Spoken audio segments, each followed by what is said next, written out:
ዳግም ልደትን ይቀድማል የሚል ካልቪኒስት ካለ ኢቨን ሉትራንም ካለ ይሄው አሁን ገብቶ እንዲከሰኝ ፈቃድ አለው። ይሄው በቃ ገብቶ ይሄው ይክሰሰኝ። እምነት ዳግም ልደትን ይቀድማል። ስለዚህ ዳግም የተወለድ ነው ስላመንን ነው። ለማመን ደግሞ ፈቃድ ይፈልግ የለ? ለማመን እኮ ፈቃድ ይፈልጋል። ሰውየው መፍቀድ አለበት እንዲያምን። ስለዚህ እኔ ፈቅጄ አምኜ ነው ዳግም የተወለድኩት የሚል ካለ በሉተራኑም ሆነ በካልቪኒስቶቹ ሳይድ እንደዚህ ነው እምነታችን የሚል ካለ ይሄው ይግባ። ከዛን የራሳቸውን የእምነት መግለጫዎች እየገለጥን አብረን እናያለን። በዚህ ከተከሰስኩኝ ማለት ነው። ሲስ ፕሊስ ቼክ አድርግና ሉተራኖችና ካልቪኒስቶች ካሉ ከታች እንግዲህ ቤሊ ያው ካልቪን ስላሉክ ቤሊቱ አንድ ቁጥር አትጻፍ። ቴዎሎጂካል ነገር ስለሆነ ይናት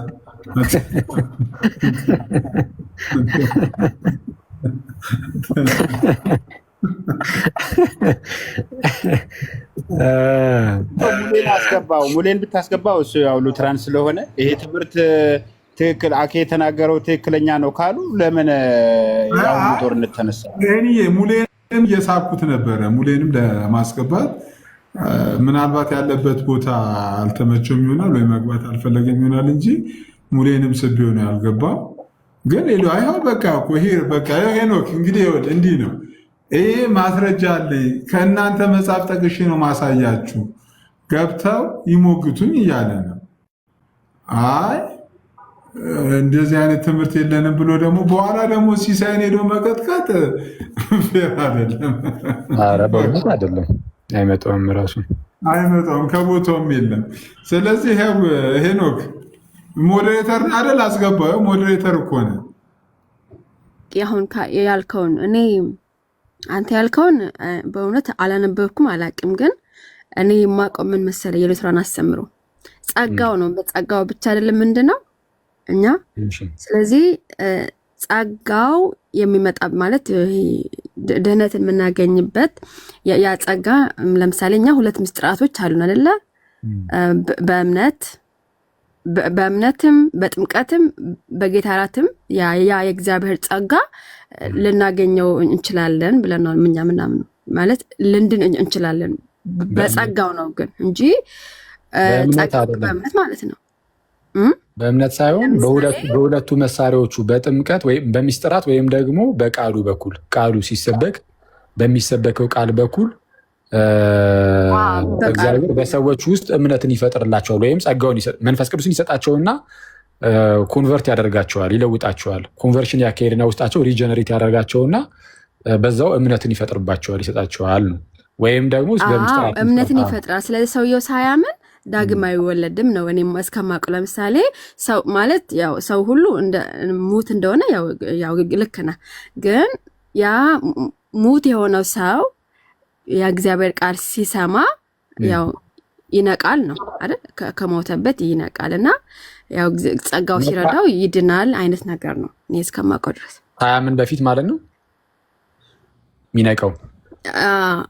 አዋ የእግዚአብሔር ቃል ሲመጣ ሲሰማ ወደ እምነት ይመጣል ማለት ነው።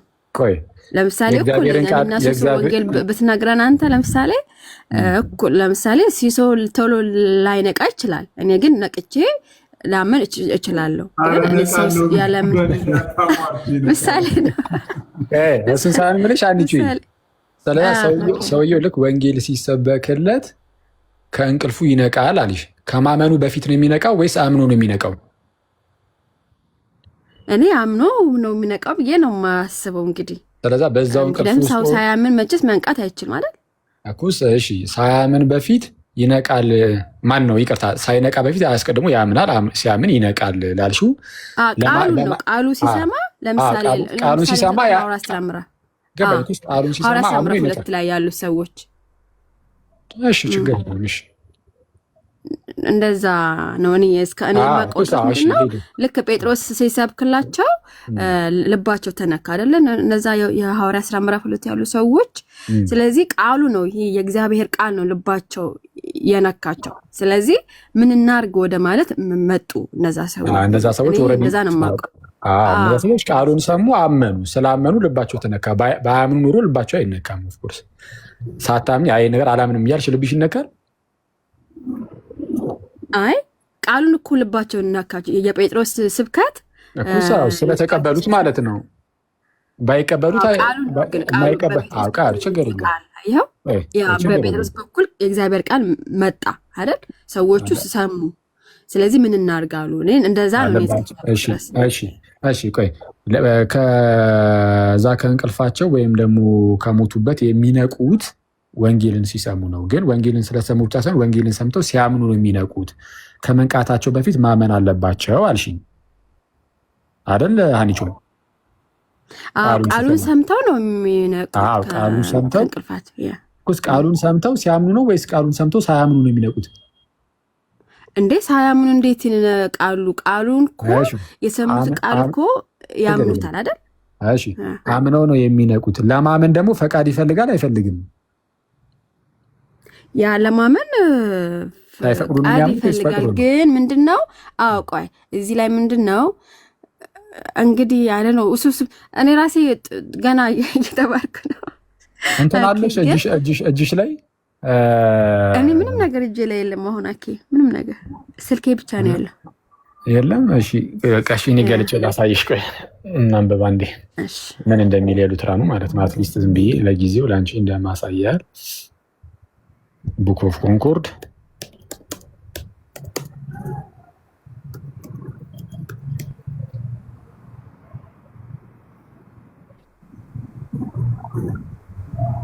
ከምን ላይ ነው የምታወጣው? ግን በኋላ ለማየት ከቡክ ኦፍ ኮንኮርድ ላይ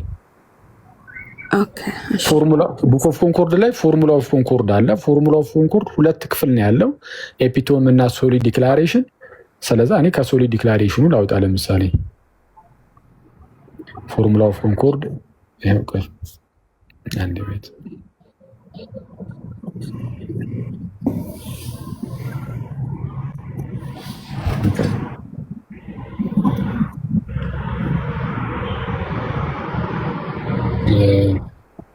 እሺ ሳይቱ ይሄን ይመስላል። ቡክ ኦፍ ኮንኮርድ ዳት ኦርግ የሉተራኖች ሳይት ነው።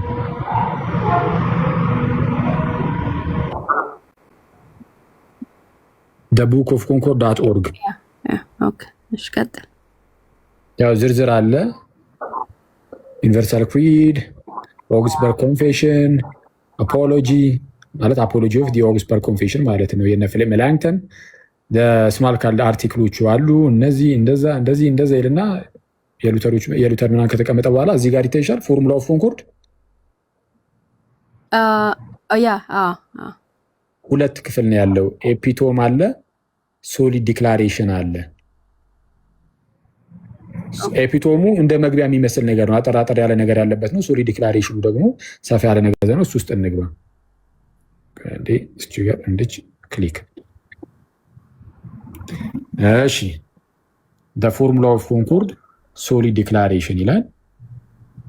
ከዛ በኋላ አጠቃላይ ወደ 12 አርቲክሎች አሉበት። 12 አርቲክሎች አሉበት። 11ኛው አርቲክል ኢሌክሽን ይላል፣ ምርጫ ወይም ቅድመ ውሳኔ። ማንበብ የምትፈልጉ ካላችሁ የፕሮቴስታንቶቹን መረዳት እዚህ ቅድመ ውሳኔ ላይ 11ኛው ኢሌክሽን የሚለው ፕሪዴስቲኔሽን ነው፣ ቅድመ ውሳኔ ነው። የቅድመ ውሳኔ ትምህርታቸውን እዚህ ላይ እዩ። ከፍ ብላችሁ ግን ሁለተኛው ክፍል ላይ ምን የሚል አለ? ፍሪ ዊል ነፃ ፈቃድ። እሱ ላይ ለምሳሌ እንግባ። ያው ይሄ አይደል? ክሊክ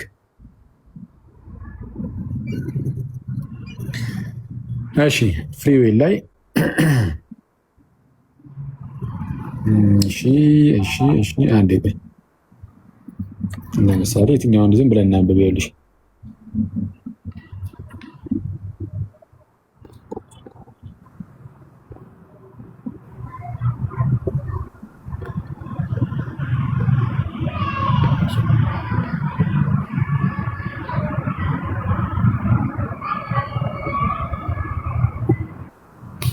እሺ የአማርኛው ላይ ካለ እዚህ ስልክ ላይ ስላለ ትነግረኛለህ። ገጹ ከዚህ ላውጣ ይችላል። ጌታ ስም እያወራሁኝ እኮ ነው በክርስቶስ ስም። ሀኒቾ አማርኛው ልታመጣ በጣም ይቅርታ እያወራሁኝ እኮ አያኪ። እሺ የአማርኛው አለኝ እያልሽኝ እኮ ሰምቼ የአማርኛው ካለሽ አሪፍ ኤፒቶሙ ላይ ያውጪው እኮ ብዬሽ ነበረ። ለከሰማ እሺ ኤፒቶሙ ላይ ያውጪው እስኪ ገጽ ንገረኝ።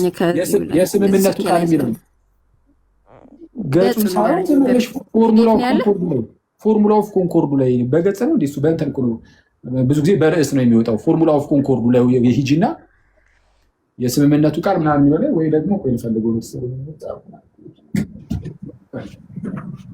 ኤፒቶሙ ላይ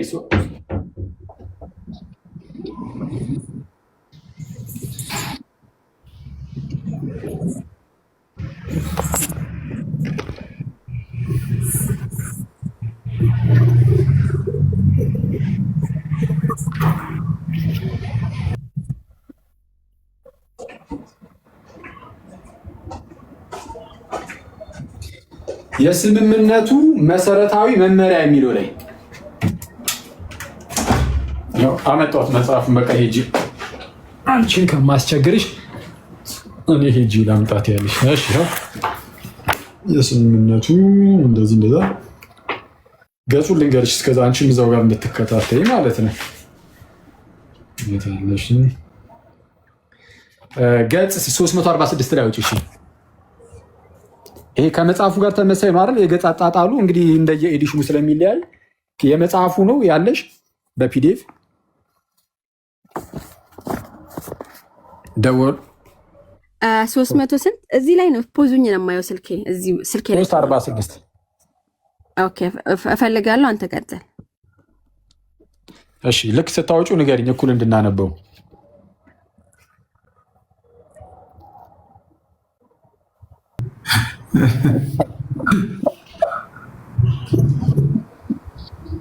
አንቺ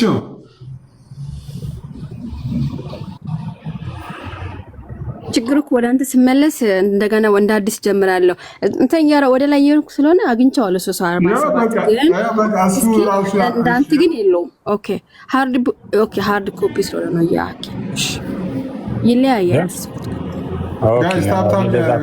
ለዛ እኮ ነው በርዕሱ ብታወጪው ይሻላል ያልኩሽ። አሁን ለምሳሌ እንዲህ ይላል። ስለምን ይላል? ይነበባል። አንቺ ውስጥ ይሄ ከላይ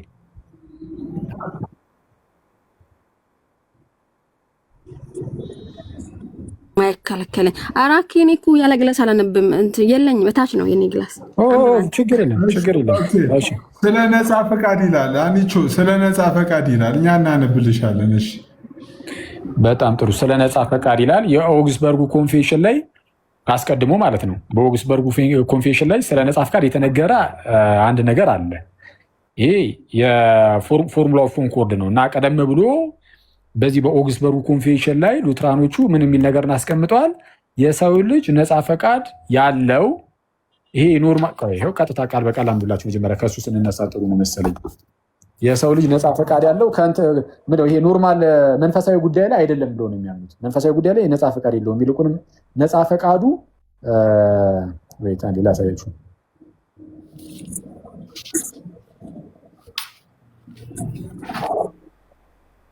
የኦግስበርግ ኮንፌሽን አንቀጽ 18ን አንቺ ዛሬ ተከታተይኝ።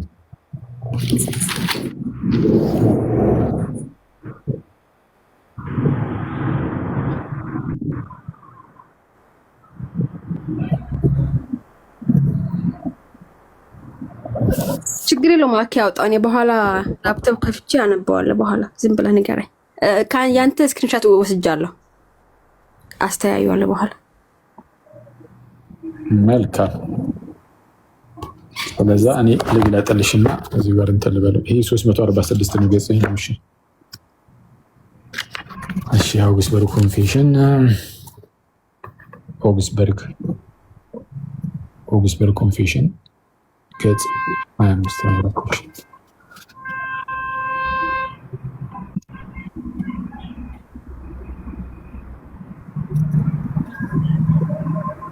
ገጽ 25 ነው 347 አኪ ያኛው 346 ነው። አሁን እኔ አስቀድሜ ወደ ኦግስበርግ ኮንፌሽን ወሰድኩሽና አርቲክል 18 ይሄ የኦግስበርግ ኮንፌሽን ነው። አሁንም ማሳይሽ የኦክስፎርድ ኮንፌሽን አርቲክል 18 ኮንሰርኒንግ ፍሪ ዊል ይላል።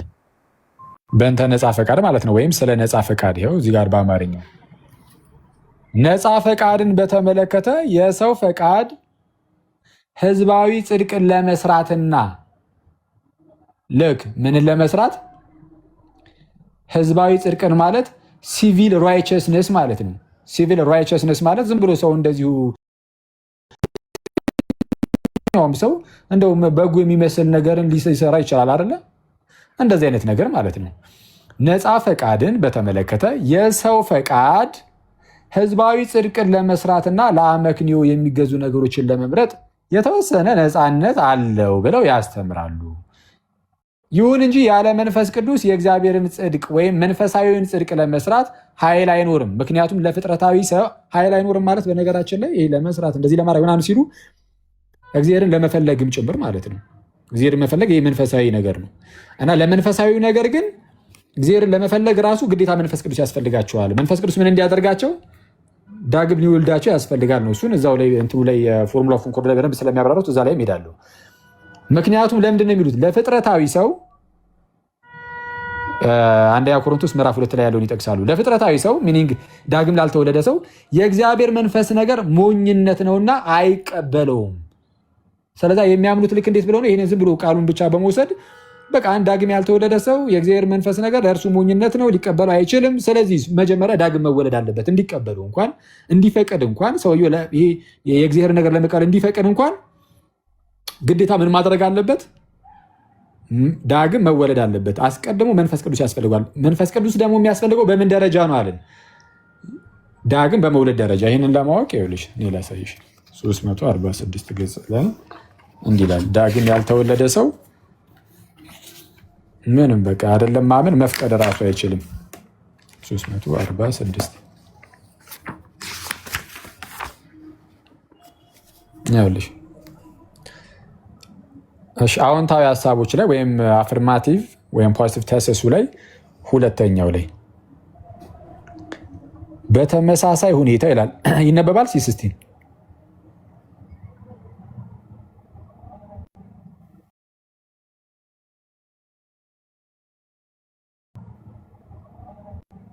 ዳግም ያልተወለደ ሰው ፈቃድ ከእግዚአብሔር ዘንድ ከእግዚአብሔር አይደለም ከእግዚአብሔር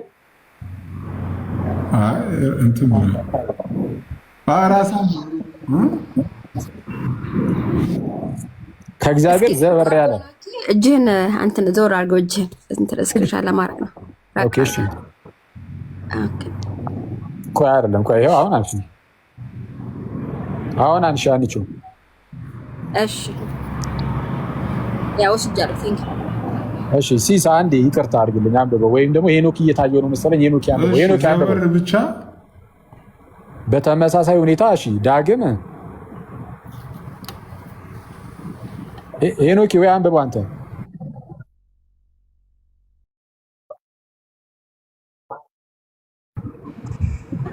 ሳይሆን እግዚአብሔር ጠላትም መሆኑ የሰው ልብ ምንድን ነው የምለው?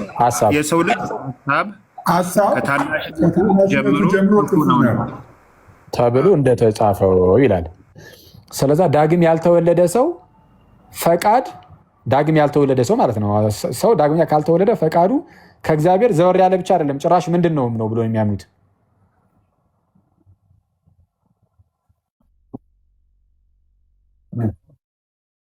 ኦኬ ቅድም አነበብከው ብዬ እኮ ነው። እሺ ከእግዚአብሔር ዘወር ያለ ብቻ ሳይሆን ይልቁንም ምንም ጭምር ነው። የእግዚአብሔር ጠላት ነው። እሺ ምኑ ፈቃዱ። ስለዛ ዳግመኛ ያልተወለደ ሰው ሊያምን አይችልም። ባይዜ ጸጋ ብቻ እኮ ነው። ቦንዴጅ ኦፍ ዘዊልን እኮ አላነበቡትም ይመስለኛል ዝም ብዬ ሳስበው። የሉተር ቦንዴጅ ኦፍ ዘዊል ይሄ ፎርሙላ ኦፍ ኮንኮርድ አሁን ይሄኛው እንደውም ጭራሽ ኤፒቶሙ ነው። ኤፒቶሙ ላይም ሶሊድ ዲክላሬሽኑ ላይም ስለ ነፃ ፈቃድ የተጻፈውን አለማየት የሚያመጣው ጣጣ እንጂ አንድ ሰው ዳግም ካልተወለደ በቃ አለቀ ፈቃዱ ጭራሽ። ይቅርታ አድርግልኝና አሁን ያነበብከው ስለ ፍጥረታዊ ሰው የምናገረውን ክፍል ነው እንጂ ሰው ቃሉን ሳይሰማ አስቀድሞውኑ ተወልዷል የምለውን እንዴት አመጣኸው? ምንም አይነት ፍሪ ዊል የለም የሚል አይነት ጽሁፍ ነው ማለት ነው። አንዴ ቆይ አልተረዳኸውም መሰለኝ ሀሳቡን። ሰው ለመንፈሳዊ ነገር ነው እያሉ ያሉት፣ ነፃ ፈቃድ የለውም። ለመንፈሳዊ ነገር ነፃ ፈቃድ ከሌለው እንዲፈቅድ ፈቃዱ እንዲስተካከል አስቀድሞ ምን መሆን አለበት እያሉ ነው። ግን ስለተወለደ ሰውና ስለ ፍጥረታዊ ሰው አሁን ለምሳሌ ሲቪል ራይቸስነስ ብለህ ያነሳኸው እንደዚህ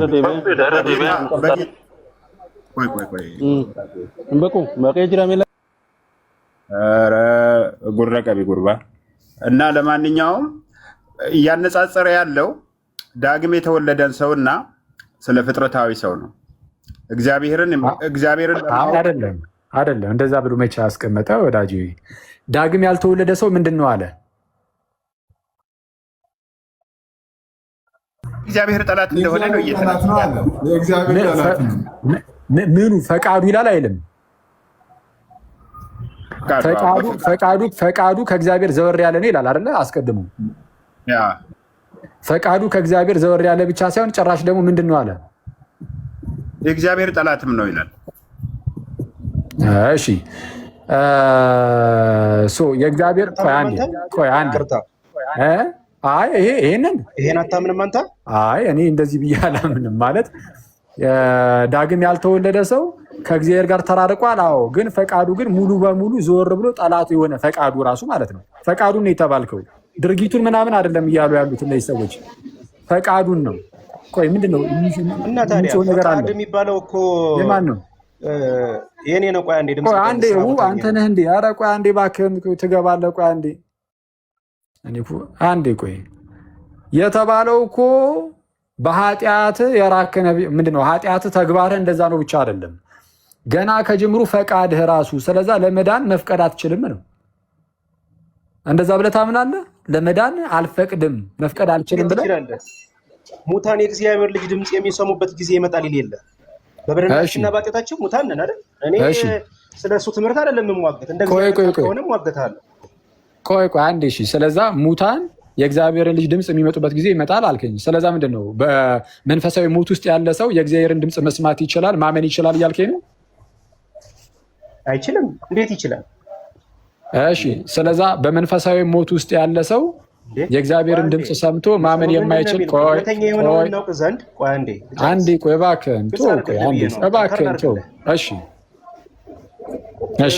እውነተኛ የሆነው እንደመጣ እውነተኛ የሆነውን እናውቅ ዘንድ ልቦና እንደሰጠን እናውቃለን ይላል አይደል እንዴ? ያን የሰጠን እግዚአብሔር ነው አይልም ዮሐንስ? እሺ አንዴ ቆይ እንትኑ ቴዎሎጂው ላይ እንከራከር ካልከኝ አሳያለሁ። የሀገር እያወጣው ማለት ነው። አሁን በመጀመሪያ ደረጃ ቆይ አንዴ ሰዎች አይደለም እኔው ማወራ አንዴ ችግር የለውም እኮ ችግር የለውም። አሁን ይህንን ትምህርት አንተም የምትቀበለው ከሆነ አሁን ያልከን ቆይ ይቅርታ፣ ከስር እኮ አነበብኩት። አሁን ከፖዝ ሁኛ አነበብኩትና እምነት የሚመጣው ከእግዚአብሔር ቃል ነው ብለው ሮሜ ምዕራፍ 10 እኮ ጠቀሰ እዛው ላይ።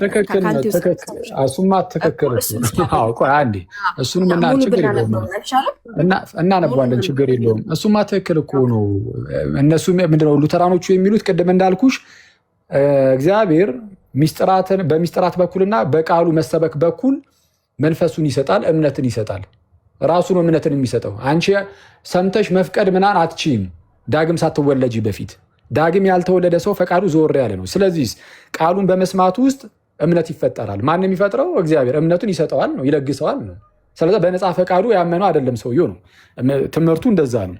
አንዴ ቆይ መጀመሪያ ወደ አሁን ፔትራ ወደ አነሳው አንዴ ልመለስ ነው። ወደ አንቺ እመጣለሁ። እሱን የሚያሳይ ነገር እዚሁ ጋር አሁን አብሬ አያይዤ ስለማነብልሽ ማለት ነው። አንድ ሰው በመንፈሳዊ ሞት ውስጥ ሆኖ የእግዚአብሔርን ቃል ሰምቶ ማመን ይችላል አይችልም ስል ማመን አይችልም አልከኝ። ስለዛ ማመን እንዲችል ከዛ ከመንፈሳዊ ሞት መውጣት አለበት የለበትም? ፔትራ እግዚአብሔር ነው የሚወጣው። እሺ ስለዛ ከመንፈሳዊ ሞት ወጣ ማለት ከሞት ወጣ ማለት ወደ አንዴ ልጨርሳ። ችግር የለውም ችግር የለውም። ብዙ ማብራሪያ አያስፈልገውም። ቆይ አንዴ ልጨርሳችሁ። ኧረ እባክህን ፔትራ ረጅም ጊዜ እኮ ነው ያወራህ አንተ። አይደለም አጭር ነገር አንዴ ይሄ ዲስከሽን አይደለም፣ ሀሳብህን ለማወቅ ብቻ ነው። ሰው ለማመን ከዛ ከመንፈሳዊ ሞት አስቀድሞ መውጣት አለበት አልከኝ። ስለዚህም ከሞት ወደ ህይወት መምጣት አለበት ማለት ነው። ራይት?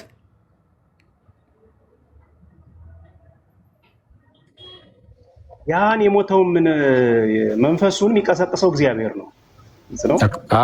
የሊዲያ ልብ ከፈተላት ይላል መጽሐፍ ቅዱስ። እግዚአብሔር ነው እንዲሰሙ የሚያደርጋቸው።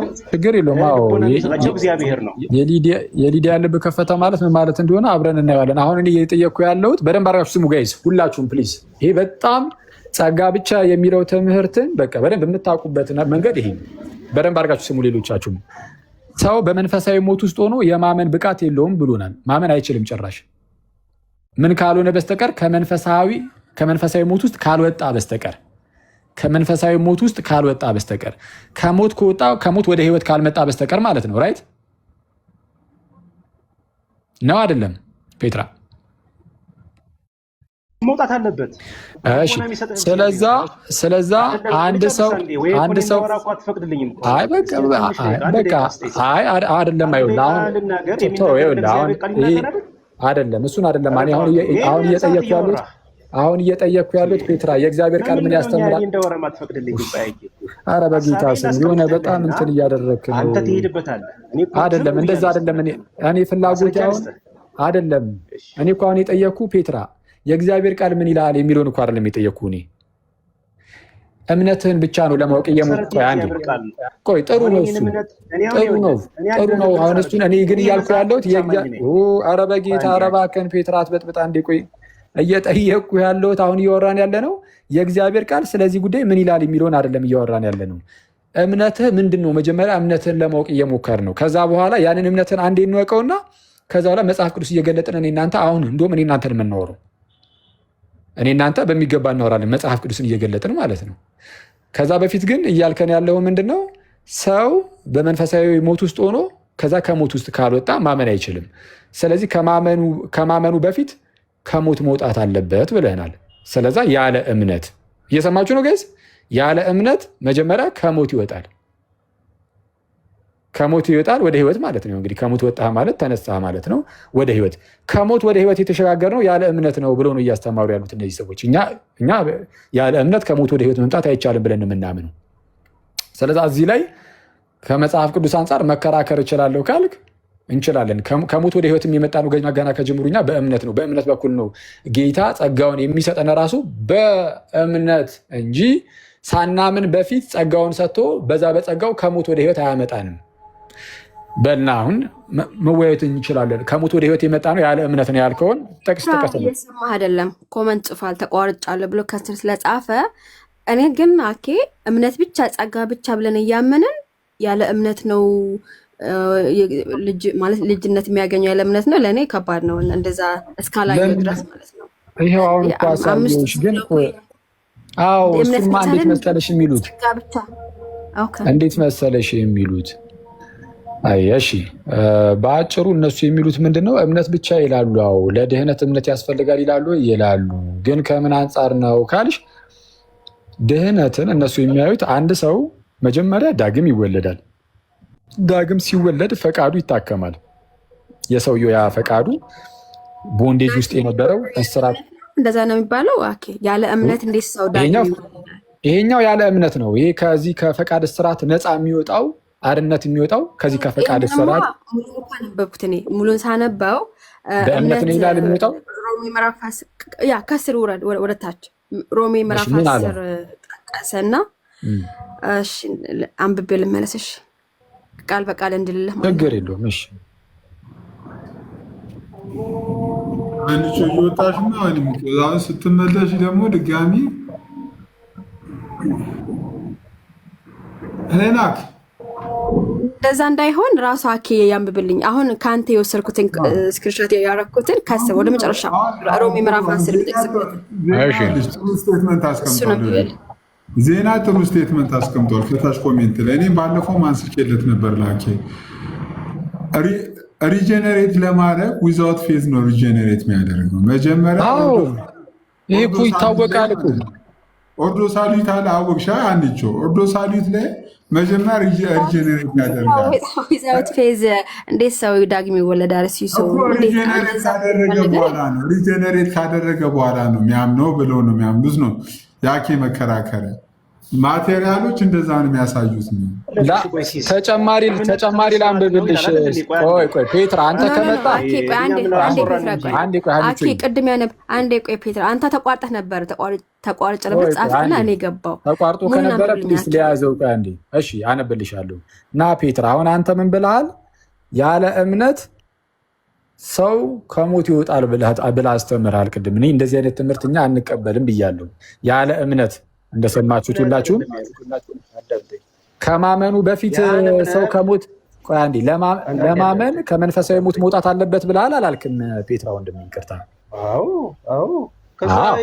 ለማመን ከዛ በኋላ የእግዚአብሔር ቃል እኮ ነው የሚያነቃው። እሺ ለማመን ከመንፈሳዊ ሞት እኔ ከሆነ ምን ሳልጨርስ አፌ ላይ የቆምክ እያጣመምክ ቃሌ እንዴት ነው የሚሆነው? እንዴት ይሆናል እንዴ? ጨረስሽ ፔትራ። እኔ እንዴት ነው ማለት አንድ ደቂቃ ሳላወራ ይሄን ለማለት እኮ ከነገር ጅማሬ እኮ የነገር ፍጻሜ ነው የሚበልጥ። ፔትራ ከዛ በኋላ ሀሳቤ ላይ ቆመህ ተናገር። ፔትራ ግን አንተ ብትተውና አንቾም እዚህ ስላለች እሷ እንትን ብትል፣ እኔ ግን መጽሐፉን የምታነበውና አንተ የምትተረጉመው ለእኔ ልገናኝልኝ አልቻለም። አኬ ችግር የለውም ኦኬ፣ አንተ አሳያለሁ። ችግር የለውም እያንዳንዱን እየገለጥኩ ስለማሳይ በደንብ ሙልት እያለ ይሄዳል። ግን ኤንዌይስ ፔትራ አንድ ጊዜ አንተን በደንብ እዚህ ጋር እንትን ብለህ ነው ብንሄድ ጥሩ ነው ብዬ አስባለሁ። አንድ ሰው ከመንፈሳዊ ሞት ሳይወጣ በፊት ከመንፈሳዊ ሞት ወጣ ማለት ከሞት የወጣ ሰው ወደ ህይወት ነው የሚሸጋገረው። መቼ እዛው ሞት ውስጥ ከሞት ወጣ አትለውም። ከሞት ወጥቶም እዛው ሞት ውስጥ ከሆነ ከሞት አልወጣም። ስለዚህ ከመንፈሳዊ ሞት ወጣ ማለት ከሞት ወደ ህይወት መጥቷል ማለት ነው። ለማመን ከሞት ወደ ህይወት መምጣት አለበት ብለሃል። ምን ለማድረግ? ለማመን ገና ለማመን ኢማጂን። ስለዚህ በዛ በመንፈሳዊ ሞት ውስጥ ሆኖ ማመን አይችልም ብለኸኛል። የማመን ፈቃድ ጭራሽ የለውም ዳግመኛ ወይ ምንድነው ከመንፈሳዊ ሞት ካልወጣ በስተቀር። ስለዛ ያለ እምነት ከመንፈሳዊ ሞት ወደ ህይወት ተሸጋገረ ብለህ እያስተማርክ ነው አይደለም? በአጭሩ ፕሊስ መስማት ነው ይላል። ልክ የሰው የእግዚአብሔርን ቃል ምን ያደርጋል ማለት ነው? ይሰማል። እንዲሰማ የሚያደርገውም ራሱ እግዚአብሔር። ያ የሚነገረው ቃል ምን ስለሆነ ሙት የሚያነቃ ሙት የሆነውን የሰውን ልጅ መንፈስ ምን ያደርጋል? ያነቃል። ግልጽ ነው። ከዛ በኋላስ ያ የሚነገረው የእግዚአብሔር ቃል ደግሞ ያን ሰው ካነቀው በኋላ ምንን ይመሰርትበታል? እምነትን። ግልጽ ነው። ከዛ በኋላስ ያ የተነገረውን ቃል ምን ያደርጋል ማለት ነው? ይቀበላል። ይሄ ነው ሙታን የእግዚአብሔር ልጅ ድምፅ የሚሰሙበት ጊዜ ይመጣል፣ እርሱም ሆኗል ይላል። ሙት ነን እኛ በበደላችንና በኃጢአታችን ምን ነበራችሁ ይላል? ሙታን ነበራችሁ ይላል። ግልጽ ነው። ስለዚህ ያው ምሳሌ ኢየሱስ ያድናል ስል እኮ ይዤው የሚሄደው ይሄ ሙት የሆነውን ሰው ምን የሚያደርግ ነው? መንፈስ የሚያነቃ ነው ማለት ነው። ግን የሚያነቃው የምነግረው ቃል ነው። ያ ቃል ይነገረዋል፣ ምን ያደርጋል? ይነቃል መንፈሱ። ወይም ደግሞ ከሞት ይነሳል ልትለውም ትችላለህ። ከዛ በኋላ ምን ይሆናል ማለት ነው? ይነገረዋል የእግዚአብሔር ቃል። የእግዚአብሔር ቃል ሲናገረው ያ የተነገረው የእግዚአብሔር ቃል ምንን ይሰጠዋል ማለት ነው? እምነትን ይሰጠዋል። አየው፣ እምነት ከመስማት ነው። መስማትን በማን ነው አለ? በእግዚአብሔር ቃል። ከመስማት ነው እምነት። ያ የተነገረው ቃል ነው እምነትን የሚመሰረትበት ማለት ነው። ከዛ ያ ምን ያደርጋል? ጌታን ይቀበላል። ጌታን ከተቀበለ በኋላ ይጠመቃል። ከዛ መንፈስ ቅዱስ ስጦታ ይቀበላል። መንፈስ ቅዱስ እንትን ካለ በኋላ ይድናል። እሺ፣ ስለዛውን በጣም ጥሩ። ስለዛውን አንተ እያልከን ያለው ሰው አስቀድሞ ከሞት ይወጣል፣ ከሞት ወደ ህይወት ይመጣል ሳያምን በፊት መጀመሪያ። ከዛ በኋላ ከነቃ ወደ ህይወት ከመጣ በኋላ ያምናል ያልከው። እንግዲህ ሁላችሁም ሰምታችኋል። ሲሲንንም የሰማ ይመስለኛል። ሌሎቻችሁም አንቺም ሁሉም ይሄንን በግልጽ ሰምቷል። ስለዛ ያለ እምነት ለራሴ ለማወቅ ፔትራን እንትን ልበለው አዌኪንግ እና መንቃትና ዳግም ውልደት አንድ ናቸው። መንቃትና ፔትራ እንትን ለማለት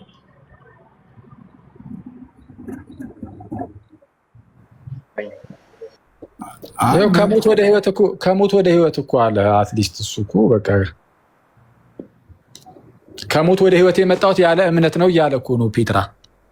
አልተሳሳትኩም አይደል ፔትራ? አስቀድሞ ያለውን ይሄ ከሞት ወደ ህይወት ስትመጣ ያለ እምነት ከዛ በኋላ ወደ ህይወት ከመጣ በኋላ ነው ሰምተህ ማመን የምትችለው ነው እያልከን ያለው። ወደ ህይወት ከመጣ በኋላ እምነት ምን ያደርጋል? ኧረ እባካችሁ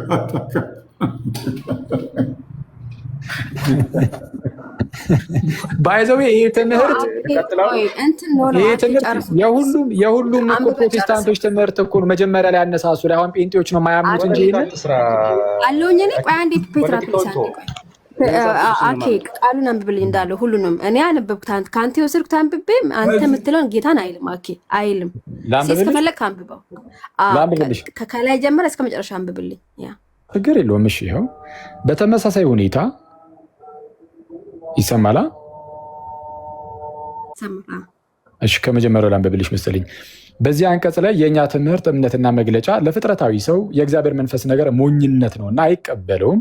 በመንፈስም የሚመረመር ስለሆነ ሊያውቀው አይችልም ተብሎ እንደተጻፈ ስለ መንፈሳዊ ጉዳዮች ቢጠየቁ ስለምን ጉዳዮች አለ አንቺ መንፈሳዊ ጉዳይ ቢጠየቁ ስለ መንፈሳዊ ጉዳዮች ቢጠየቁ የሰው አመክንዮና መረዳት በመንፈሳዊ ጉዳዮች እውሮችና በራሳቸው ኃይላት ምንም የማይገነዘቡ ናቸው የሚል ነው። እምነታችን ይሄ ነው። በቃ አለቀ አለ። ገና ዳግም ያልተወለደው ሰውዬ ማለት ነው። አስቀድሞ የነበረው ፍጥረታዊ ሰው ማለት ዳግም ያልተወለደው ሰው በቃ ሙሉ በሙሉ እውር ነው። ቀጥል። አሁን ከዛ እንዴት ነው ዳግም ያልተወለደው የሚለው ከስር አለ። ቀጥል። ችግር የለውም። በተመሳሳይ ሁኔታ ዳግም ያልተወለደ ሰው ፈቃድ ስለምን ነበር? ይሄ አርቲክሉ ራሱ ስለ ነፃ ፈቃድ አይደለ? ስለ ነፃ ፈቃድ ነው እየተወራ ያለው። ዳግም ያልተወለደ ሰው ፈቃድ ከእግዚአብሔር ዘወር ያለ ብቻ ሳይሆን የእግዚአብሔር ጠላትም መሆኑ። ልክ ዳግም ያልተወለደ ሰው ፈቃዱ ስለ ነፃ ፈቃድ ነው እየተናገረ ያለው።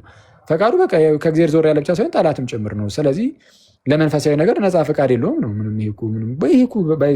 ለማንኛውም ብታመጫቸው ጥሩ ነበር መምህራኖችን፣ እነሱ በግልጽ ይመልሱ ነበር። አንድ ላይ ይላል እኮ ኤፌሶን 2:1 ላይ የእግዚአብሔር ጠላቶች ሳለን እኮ ይላል እኮ መጽሐፍ ትክክል ነው። የእግዚአብሔር ጠላቶች ነን ያለው ሁሌ ኃጢአትን የምንሰራ እና ከእግዚአብሔር ራቅ ያለን መሆናችንን የሚያሳይ እንጂ ፈቃዳችን ፈጽሞ ለእግዚአብሔር ጭራሽ በማይል ደረጃ ሆኖ አይደለም። ወይስ እንደዛ ብለሽ ነው የምታምኚው? የሰው ፈቃዱ ነበርን ይላል ራሱ ጳውሎስ የጻፈው ፈቃዱ ይላል ኖ እኛ የእግዚአብሔር ጠላቶች ነበርን። ገና ጠላቶች ሳለን እግዚአብሔር በልጁ ሞት ከታረቀን እያለም ይናገራል ሮሜ 5 ላይ። እሱን አይደለም እያልኩሽ ያለሁት። የሰው ልጅ ፈቃዱ ግን ፍጥረታዊ ሰው ማለት ነው። ዳግም ያልተወለደ ሰው እግዚአብሔርን አሜን ብሎ ወይም እግዚአብሔርን ለመቀበል መፍቀድ ይችላል አይችልም? የሰው ልጅ ፍጥረታዊ ሰው ማለት ፍጥረታዊ ሰው ኢነሴንስ ዳግም ያልተወለደ ሰው ልበለው። ዳግም ያልተወለደ ሰው ቃሉን ከሰማ ሰው ቃሉን ሲሰማ ይላል እኮ ከስር በቃ ሄድ አንብበውና ከዛ በኋላ እሺ ይኸውን ቀጠለ እኮ ቅድም እኮ ነግሬሽ ነበር። ለማንኛውም ላንብበው፣ ቆይ ሙሉን ላንብበውና ከዛ በኋላ ብናወራበት ይሻላል። ዳግም ያልተወለደ ሰው ፈቃድ ከእግዚአብሔር ዘወር ያለ ብቻ ሳይሆን የእግዚአብሔር ጠላትም መሆኑ የሰው ልብ ሀሳብ ከታናሽነቱ ጀምሮ ክፉ ነውና ተብሎ እንደተጻፈው ክፉና ከእግዚአብሔር ተቃራኒ የሆነውን ማንኛውንም ነገር ለማድረግ ምኞትና ፈቃድ ብቻ ያለው እንደሆነ እናምናለን። ስለዛ የሰው ፈቃዱ ብቻ ተብሎ ነው የተገለጸው በሉትራኖቹ ትምህርት እንዳያችሁት። ምን ብቻ? ተቃራኒ ብቻ ነው። መፍቀድ አይችልም። ተቃራኒ ብቻ። በዚህ እምነታቸው ላይ ተመስርቶ ነው ቀጣይ ያለውን የተናገሩት። ከምን አንጻር ለተናገሩት አሳይሻለሁ። ብቻ ይሰመርበት። ቆይ ይህንማ እያስነበብኳችሁ ይሻላል ወንድሞቼ እናቶቼ ትላለ። ያው ቪዲዮ ከፍቼ የላችኋለሁ። ከእግዚአብሔር ተቃራኒ የሆነውን ማንኛውንም ነገር የሰው ፈቃድ ማለት ነው ለማድረግ ምኞትና ፈቃድ ብቻ። ምን አይነት ምኞትና ፈቃድ ብቻ? ከእግዚአብሔር ተቃራኒ የሆነውን ነገር ለማድረግ ምኞትና ፈቃድ ብቻ ያለው እንደሆነ እናምናለን፣ እናስተምራለን። ሉተራኖቹ እና ደግሞ እናሳውቃለንም። ሉተራኖቹ የሚያምኑት፣ የሚያስተምሩት፣ የሚያሳውቁት ዳግም ያልተወለደ ሰው ፈቃዱ ሁልጊዜም ከእግዚአብሔር ጋር ተቃራኒ እንደሆነ ብቻ ነው። እንዳትረሱ፣ ከእግዚአብሔር ጋር ተቃራኒ እንደሆነ ብቻ። ታዲያ ምን ያደርግ ይህ ሰው የዳግም እስኪወለድ ድረስ ምንድነው ማድረግ የሚችለው? የሉተራኖች ትምህርት አይደለም እኮ መጽሐፍ አንዴ ልጨርሰውና ሄኖኪ ወደ አንተ እመጣለሁ። አረታቸው እኔ ፈለኩትን አልደረስክም። በተመሳሳይ ሁኔታ ስለ ስጋ ማሰብ በእግዚአብሔር ዘንድ ጠል ነውና ለእግዚአብሔር ሕግ አይገዛምና መገዛትም ተስኖታል። በበደላችን ሙታን እንኳ በሆነን ጊዜ ከክርስቶስ ጋር ሕይወትን ሰጠን ተብሎ እንደተጻፈው አንድ አስከሬን ለስጋዊና ለምድራዊ ሕይወት ራሱን ሕያው ለማድረግ እንደማይችል ሁሉ አንድ አስከሬን ማለት በስጋ የሞተ ማለት ነው። በስጋ ለምሳሌ እናንተ ብትሞቱ እዚህ አሁን ምድር ላይ ለሚደረግ ነገር እንዲናድርግ እንዲያናድርግ ብላችሁ መፍቀድ ትችላላችሁ? አንድ አስከሬን ብሎ የተናገሩ በደንብ አድርጋችሁ ስሙ። አንድ አስከሬን ለስጋዊና ለምድራዊ ሕይወት ራሱን ሕያው ለማድረግ እንደማይችል አንዴ ከሞትኩ በኋላ በዛ በስጋ ኦልሬዲ ሙት ስለሆንክ ልብላ ወይስ አልብላ በሚለው መካከል ራሱ መፍቀድ ትችላለህ? አትችልም። ልተኛ፣ ልነሳ፣ ልቀመጥ፣ ልራመድ ይህን መፍቀድ አትችልም። ኦልሬዲ ስለሞትክ ማለት ልክ እንደ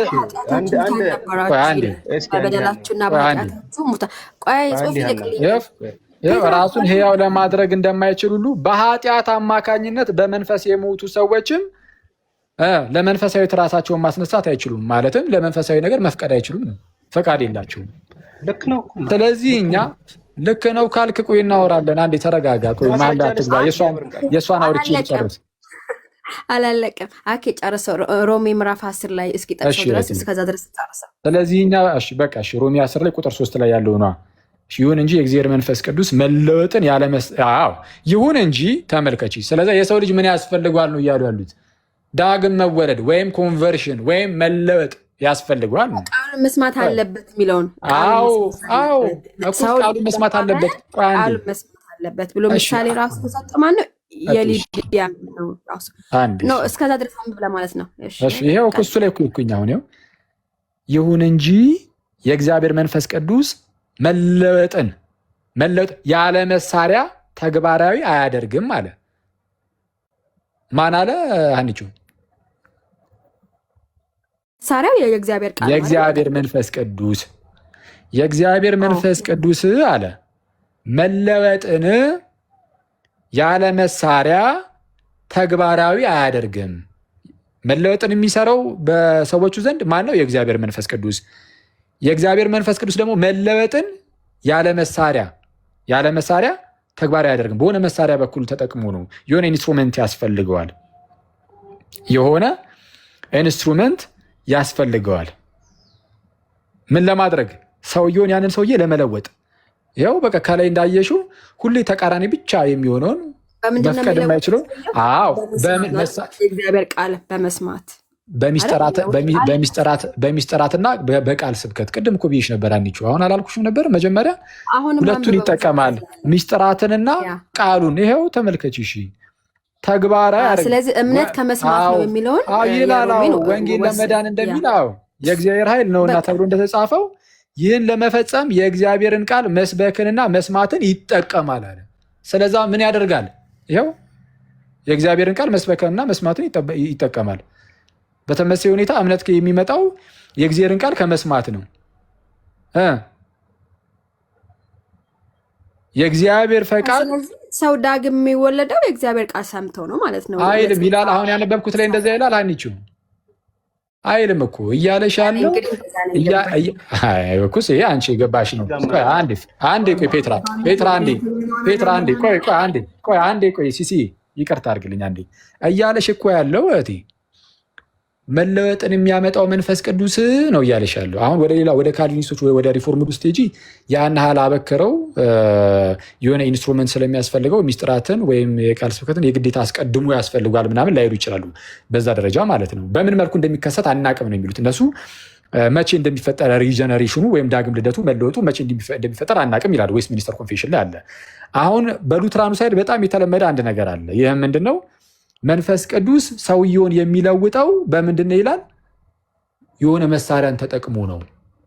ምን አይነት መሳሪያን ተጠቅሞ? እምነትን ተጠቅሞ ይላል። አና መንፈስ ቅዱስን ተጠቅሞ ከዛ በቃሉ አይደለም። መንፈስ ቅዱስን ተጠቅሞ አይደለም የሚለው። መንፈስ ቅዱስማ በቃ ይለውጠዋል። መንፈስ ቅዱስ ሲለውጥ ምንን ነው የሚጠቀመው ነው እኮ ቃሉን ይጠቀማል። እምነትን አይደለም ቃሉን ነው የሚለው። ለምንድን ነው ቃሉን ያለው? ሰውየው ቃሉን ሲሰማ ሰውየው ሄዶ እምነት ከመስማት ነው፣ መስማትም በእግዚአብሔር ቃል ነው ይላል መጽሐፍ። እነሱ እዛው ላይ ስለጠቀሱት ነው። ግን አሁን ምንድነው? ትክክል። ግን ምን እያሉ መሰለሽ? ከላይ ጀምሮ እየተወራ ያለው መንፈስ ቅዱስ ኮንቨርሽንን ይሰጣል፣ መለወጥን ይሰጣል ለሰውየው። ልክ ቃሉን ሲሰማ ያ ሰው መንፈስ ቅዱስ የሆነ ኢንስትሩመንት ስለሚፈልግ የሆነ መሳሪያ ስለሚፈልግ ሰውየውን ዳግም ለመውለድ ወይም ለመለወጥ ማለት ነው። ለምሳሌ ሚስጥራትን ሊጠቀም ይችላል። ለምሳሌ ልክ እንደ ጥምቀት ማለት ነው። ለምሳሌ ህፃናት ሲጠመቁ እምነትን ይፈጥርላቸዋል ምናምን ትላላችሁ አይደል? ያ ልክ ነው። ህፃናት ሲጠመቁ እምነት ይፈጠርላቸዋል እንደምትሉት ልክ እንደዛ ያለ ማለት ነው። እግዚአብሔር ራሱ እዛው ላይ የሊዲያን ሐዋርያት ሥራ ምዕራፍ 16 ላይ ይጠቅስና ሊዲያንም እና ልቧን ከፈተላት ማለት ምን ማለት ነው? የእግዚአብሔር እገዛው እኮ ሁሌም እንዳለ እኮ እናውቃለን። ግን ዳግም ውለዳት ግን አይልም። ዳግም የምትወለደው አምና ስትጠመቅ ነው። ከማመኗ ከመጠመቋ በፊት ዳግም ውልደት የሚባል ነገር አይታሰብም። ዳግም ልደት አምኖ በመጠመቅ እንጂ በእንትን አይደለም። ምንድን ነው ዝም ብሎ እንደዚሁ እግዚአብሔር በጸጋው የሆነ ቃሉን ስትሰማ ዳግም እየወለደች ከዛ እንድታምኝ የሚያደርግሽ አይደለም። አሁን ኮንቨርሽኑ እንደዛ አይደለም። አሁን አንቺ እንዳልሽው አይደለም ነው እያልኩሽ ያለሁት። እየሰማሽኝ ከሆነ መንፈስ ቅዱስ ይመጣል ሰውየውን መለወጥ ሲፈልግ ወይም ዳግም መውለድ ሲፈልግ። ምክንያቱም ኦልሬዲ ደምድሞ እኮ ነው የመጣው ከላይ ምን ብሎ የሰው ፈቃዱ በቃ ከእግዚአብሔር ጋር ጥል ብቻ ከእግዚአብሔር ጋር ተቃራኒ ብቻ ነው የሚያደርገው አለሽ እኮ። ይሄ ግልጽ እኮ ነው። ተቃራኒ ብቻ ስለሚያደርግ ምን ያስፈልገዋል? ፈውስ ያስፈልገዋል። ስለዛ ምን ያደርግ? የእግዚአብሔር መንፈስ ሲመጣና ይሄ በዚህ በመለወጡ ሰዓት ምን ያደርጓል መሰለሽ? ፈቃዱ ፓሲቭ ብቻ እንዲሆን ያደርጓል። በቃ ዝም ብሎ ተደራጊ ብቻ አብሮ የሚተባበር አይሆንም። ፈቃዱ ራሱ ሲለወጥ ማለት ነው። በሚለወጥበት ጊዜ ወይም ዳግም በሚወለድበት ጊዜ ኮንቨርዥን፣ ሪጀነሬሽን እያለ ይጠቀመዋል። ኢንተርቼንጀብሊ ነው ቃላቱ የሚጠቀሙ። ይሄ ሶሊ ዲክላሬሽኑ ማን ነው ፎርሙላ ኦፍ ኮንኮርዱ ላይ ማለት ነው። እና ዳግም በሚወለድበት ጊዜ ወይም በሚለወጥበት ጊዜ ሰውየው የፈቃድ ትብብርም አያደርግም። ያለምንም የፈቃድ ትብብር ፓሲቭ ይሆንና ፈቃዱ ተደራጊ ብቻ ይሆንና ይለውጠዋል። በዛ ውስጥ ያምናል ሰውየው በመለወጥ ውስጥ እንጂ ምንድነው እንትን የሚል አይደለም። እዛው ጋር እሺ ላንብብልሽ እንግዲህ የተወሰነ በደንብ ይሄ አላሳመነኝም ካልሽ እንግዲህ ተጨማሪ ደግሞ እያመጣን ደግሞ እናሳያለን። ችግር የለም። አይ ችግር የለም። በቃ አኬኔ ይብቃኝና ላመቻችልህ ከሰው ጋር ከወንድሞች ጋር ጠሪያቸው እንድትመጣ ሳይሆን እኔ ቤት እኮ አይደለም ይሄው ሲስኩ እነሱ ቢመጡ እኮ ቤት ይኸውልሽ ሀኒቾ እነሱ ቢመጡ እኔ እና አንቺ አሁን በዚህ ርዕስ ላይ አንከራከርም ነበር። ጌታን ነው የምልሽ። ምክንያቱም ይሄ ይታወቃል። በሉትራኑ ይሄ የታመነ ትምህርት ነው። ይታወቃል እኮ አሁን ለምሳሌ ሲከፍት እነሱ ስራ ላይ ሊሆኑ ይችላሉ ምናምን። ስለዚህ እነሱ ሲመቻቸው እኔ ልንገርልህ፣ ከፈለጋችሁ መወያየት ትችላላችሁ፣ እኛም እንማራለን። እኔ ግን ሳነበው አንተ ያልከው ስላላለኝ እዚህ ምጡና እኮ አሁን እነሱን ሄደሽ ስቱዲዮ ወይ ደግሞ ጠይቂያቸው። እሺ ይሄው ይሄንንም እስቲ እናንብበው ደግሞ ላስነበብሽ። እንግዲህ እዛው አሉታዊ ሀሳቡ ላይ ደግሞ እንደዚህ ይላል። ተመልከቱ እስቲ የሚነበብላችሁ ከሆነ እስቲ አንብቡት። እስቲ ሲሳ አንብበው። ሚዩት ላይ ነሽ ፓፓ። እኔ ይቅርብኝ። ቅድም እንዲህ ለማንበብ ጠጋ ስል ሶሊያና አረ ሲሶ በስክሪኑ ልሾልክ ነው አለች። እሺ ሄኖክ አንብብልን። እሺ ተመሳሳይ ሁኔታ ዶክተር ሉተር በመለወጥ ሂደት ውስጥ የሰው ፈቃድ ተቃራኒ ነው ተደራጊ። ተደራጊ በመለወጥ ሂደት ውስጥ ማለት በኮንቨርሽን ስቴት ላይ ሲሆን ማለት ነው፣ ወይም በሪጀነሬሽን ሰዓት በዳግም ልደት ሰዓት ተደራጊ ብቻ ነው። ተደራጊ ብቻ ነው። እሺ ማለትም ጭራሽ ምንም ነገር አያደርግም ብሎ በሚጽፍበት ጊዜ ነው። በሚጽፍበት ጊዜ ምን ብሎ በሚጽፍበት ጊዜ ነው ያለው? ምንም ነገር አያደርግም። ማን ነው ምንም የማያደርገው? ይሄው እኔ እንጃ። ይሄው ፈቃድ ነው፣ የሰው ፈቃድ። በምን ሂደት ውስጥ? በመለወጥ ሂደት ውስጥ። በመለወጥ ሂደት ውስጥ የሰው ፈቃድ የሚያደርገው አንዳች ነገር እንኳን አለ? አሁን በእነሱ አባባል ማለትም ብሎ ጭራሽ ይላል። ታውቃለህ? ማለትም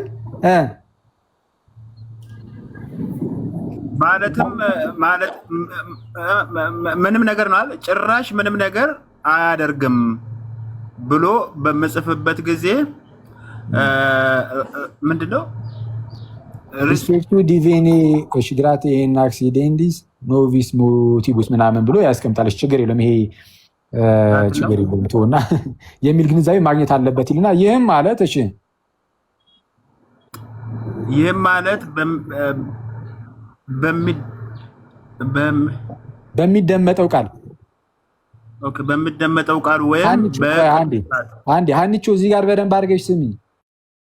በሉተራኖች ትምህርት መንፈስ ቅዱስ የሆነ መሳሪያን ይፈልጋል ሰዎችን ለመለወጥ። የሰዎች ፈቃድ ምንም ትብብር የለም። እንኳን እምነት ፈቃዳቸው ትብብር በመለወጥ ሂደት ውስጥ ተመልከች። አይደለም እምነት ፈቃዳቸው እንዳጠቃላይ ፈቃዳቸው ጭራሽ ምንም ነገር አያደርግም። ፓሲቭ ብቻ ነው።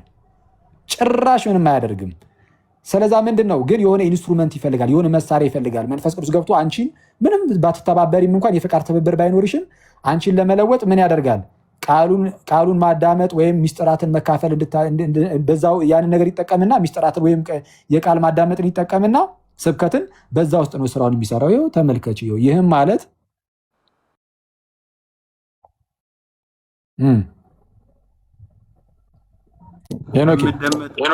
በሚደመጠው ቃል ውስጥ ወይም በቅዱሳት ምስጢራት አገልግሎት አማካይነት የእግዚአብሔር መንፈስ የሰውን ፈቃድ በሚይዝበት ነው። ምንድነው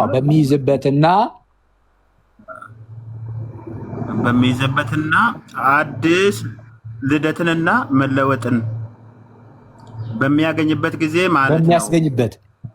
በሚያስገኝበት ጊዜ ማለት ነው። አየህ፣ የሰው ትብብር እንደዚህ ይሄ ነገር በሚፈጠርበት ጊዜ የሰው ፈቃድ እዚህ ጋር ትብብር አለው። ቶታሊ ዲፕራይቭድ የሆነ ሰው የራሱ መተባበር ምናምን እንዴት ይጠበቃል? እኛ በቃ ሙት የነበረ ሰው ህይወት ለማግኘት የራሱ መተባበር አለበት ብለን አናምንም። የፈቃድ ትብብር አያስፈልጎም፣ እምነት አያስፈልጎም ማለት ነው አይደል? አይ እንደዛ አይደለም። በገዛ ፈቃዳችን ሳይሆን በገዛ ፈቃዱ ነው ያዳነን። አይ ኩሳ አንተ ዳግም ለመወለድ ግን አንተም ፈቅደሃል ወይ? ካልፈቀድ ካላመንክም ማለት ነው። እንግዲህ አምኛለሁ ግን አልፈቀድኩም አትልም አይደል? እኔ እንጃ እንግዲህ ስኮላሮች ቢገቡ አይሻልም እንዴ? ስኮላሮቹማ ቢገቡ ጥሩ ነበረ እኮ ይገላግሉናል። እነሱ እኮ እምነታቸውን ያውቁታል። አሁን እኮ እነሱ እኮ እምነታቸውን ያውቁታል። የማይገቡትም እምነታቸውን ስለሚያውቁት በእምነታቸው ላይ መዋሸት ስለማይፈልጉ ነው። አሁን ከዚህ ከሰቁት የማይገቡ መጽሐፍ ቅዱሳዊ ነው እኮ። ቆይ ችግር የለውም። መጽሐፍ ቅዱሳዊ ነው ያልከውን በቃ መጽሐፍ ቅዱሳዊ ነው ይሄ ካልክ ጥሩ ነው። እመነው፣ በቃ ተከተለው፣ አንድ ያዘው። ይሄ አሁን የሉተራኖች ትምህርት ነው አይደለም የሚለው ላይ ነው ያለው። አዳምጠኝ። እኔ እንደዚህ አሁን ርዕሳችን ምናምን ነገር ካልተመቸ ትውቁ። አሁን የኛ ርዕሳችን እሱ ነው። ካልተመቸ ትውቁ። አንዴ ፔትራ አይደለም አንዴ ከታላቅ ይቅርታ ጋር ቆይቶ ትክክል ነው ነው እኔ ያው እያልኩ ያለሁት እንጂ በቃ ትክክል ከሆነ የሚባል ነገር እኔ መጽሐፍ ቅዱሳዊ ነው ብያለሁ። እሱ ነው ኮስቶ በቃ እሱ አይደለም። የኛ ደግሞ ርዕሳችን እኔ ሰውን አከብራለሁ። እሺ ኤኒዌይስ፣ እሺ በቃ እንግዲህ ወደ አንተ መለምታሽ ነው። መጽሐፍ ቅዱሳዊ እኮ ነው። እሺ ቆይ ጳውሎስ ሲያሳደድ የነበረ ታዲያ ምን ኑሮት ነው? ፈቃድ ኑሮ እንትን ኑሮት ነው እንዴ? አንዴ ቆይ እግዚአብሔርን እያገለገለ እየመሰለው ሲያሳደድ አንዴ ቆይ እኔ እኮ አሁን እኮ ይኸውልህ ርዕስ ስለዛ ምን አለ እስኪ አንዴ እሺ፣ ስለዛ አንተ ዳግም ተወልደሃል ፔትራ?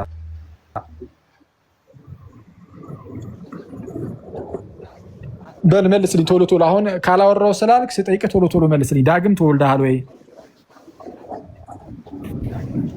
በቃ ስለዛ ዳግመኛ እንዳትገባ ሳወራን ሚዩት አድርግ እኮ ቶሎ መልሳ። እሺ እንደ አዲስ ዳግም ከተወለድክ የተወለድከው በጸጋው ነው አይደለም?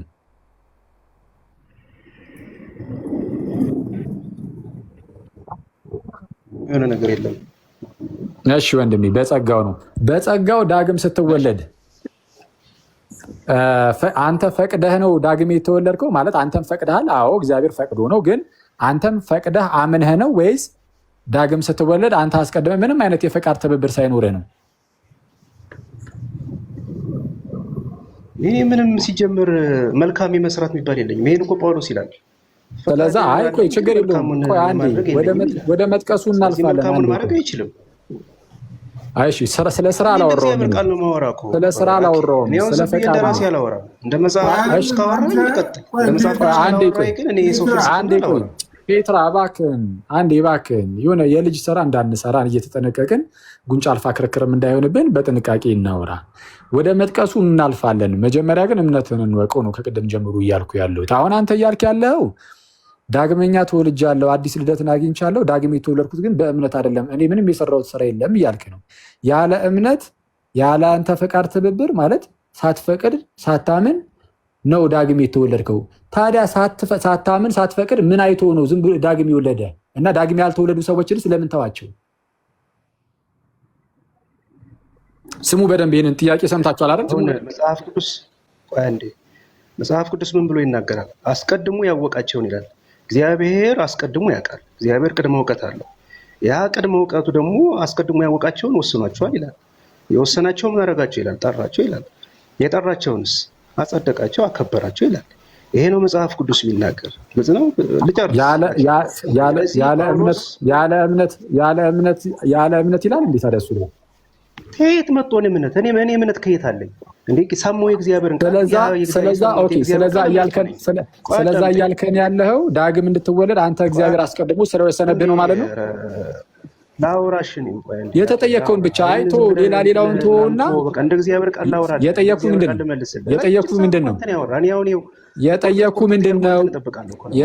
ምንድን ነው? መጀመሪያ እስቲ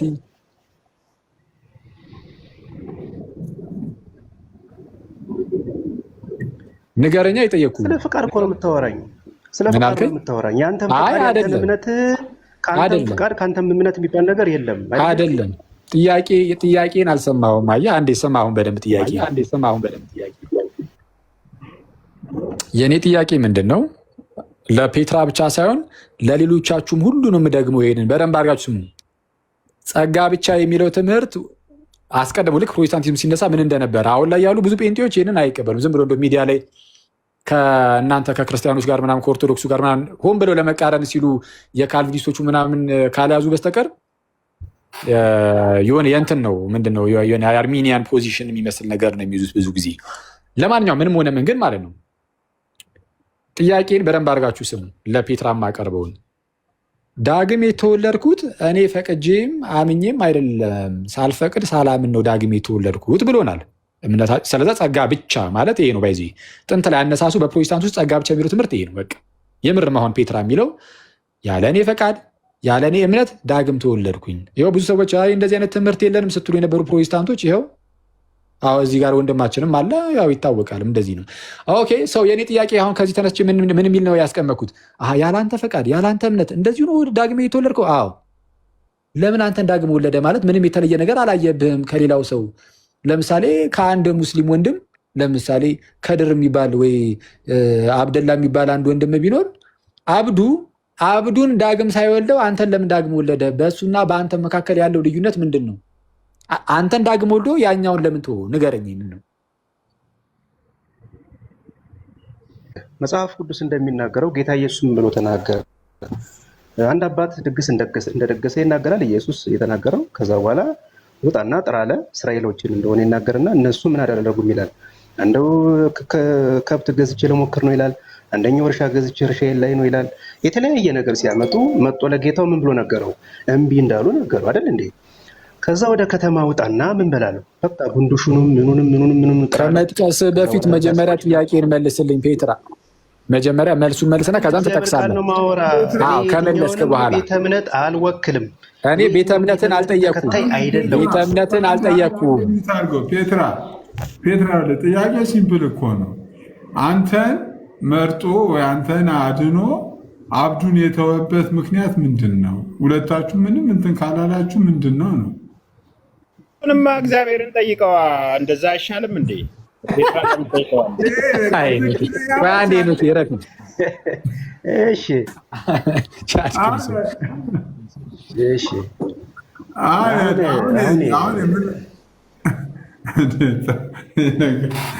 አንዴ ልቀጥል። አሁን አስቀድሞ ያወቃቸውን ይላል እግዚአብሔር ቃሉን ሲልክ በሐዋርያት ወይም ደግሞ ቃሉን ሲልክ በመልእክተኞቹ። ቆይ ልናገር እንጂ እኔ እኮ ምንድን ነው ግን ሲሰረተው ያን ሰዓት እኮ ነው የሚያወራ። ረጅም ሰዓት ነው ሀሳቤን መግለጽ እኮ አልቻለም። እንደዚህ ብዬ እንዴት ነው ፖለቲካ ልትሰሩ አይነት ነገር ወይም ደግሞ ዝም ብለህ ሀሳቤን እየተጫንክ እንዴት ነው ማወራ እንዴ? ምንድን ነው እንዴ? ስለዚህ አስቀድሞ እግዚአብሔር ምኖችን ያውቃል ማለት ነው። ያን ቃል ሰምተው ምን የሚያደርጉትን የሚቀበሉትን እሺ የሚሉትን ያውቃል ማለት ነው። ያ እሽታም ቢሆን ከእግዚአብሔር ምን ይደረግ የሚሰጥ ነው። ግልጽ ነው። እውነተኛ የሆነው እንደመጣ እውነተኛ የሆነውን እናውቅ ዘንድ ልቦና እንደሰጠን እናውቃለን ብሏል ዮሐንስ። ግልጽ ነው። እግዚአብሔር ነው ያን ነገር ይሰጣል። ያን ነገር ሲሰጥ ደግሞ እነዚህ ሰዎች ምን ብለው ይቀበላሉ ማለት ነው? ለሰሙት ቃል አሜን ብለው ለተቀበሉት እምነት አሜን ብለው ምን ያደርጋሉ? ጌታን ይከተላሉ ማለት ነው። ነው። ስለዚህ እነዛ ምን ተባሉ ማለት ነው? ወሰናቸው ተባሉ። እነዛ የወሰናቸውንስ ምን አደረጋቸው? ጠራቸው። አስቀድሞ ያወቃቸውን የሚል እኮ ጳውሎስ እኮ ነው። በቃ አስቀድሞ ያወቃቸውን ሕዝቦች እግዚአብሔር ጣላቸው አልጣላቸውም ብሎ እንኳን ጳውሎስ ይናገራል። እንዴ እና እኔ መረጥኳችሁ እንጂ እናንተ እንኳን አልመረጥካችሁኝም እኮ ነው ያለ ሐዋርያት። ከየት ነው ሲጀመር? እኔ ጌታን መርጬዋለሁ እንዴ? እኔ ጌታን ልከተል ብያለሁ እንዴ? ጌታ ነው የመረጠኝ። ይሄ ማለት እግዚአብሔር ያዳላል ወይ ስትለው ጳውሎስ ነው አያዳላም ነው። ስለዚህ ያን የተሰጣቸውን እምነት የተሰጣቸውን ጸጋ የተሰጣቸውን ጊፍት እሺ ብለው የሚቀበሉ ሰዎች አማኝ ይባላል። በቃ ይሄ ነው ልዩነቱ እንጂ ሁሉንም እምነት ለሁሉ እኮ እንደማይሆን ጳውሎስ ተናግሯል። ሁሉም ለዚህ ለጸጋው ወንጌል ወይም ደግሞ ለዚህ ለሚሰበከው ቃል እንደማይታዘዙ እኮ ጳውሎስ ተናግሯል ነው። ስለዚህ ይሄም መታሰብ አለበት። ይሄ ደግሞ መጽሐፍ ቅዱሳዊ ነው።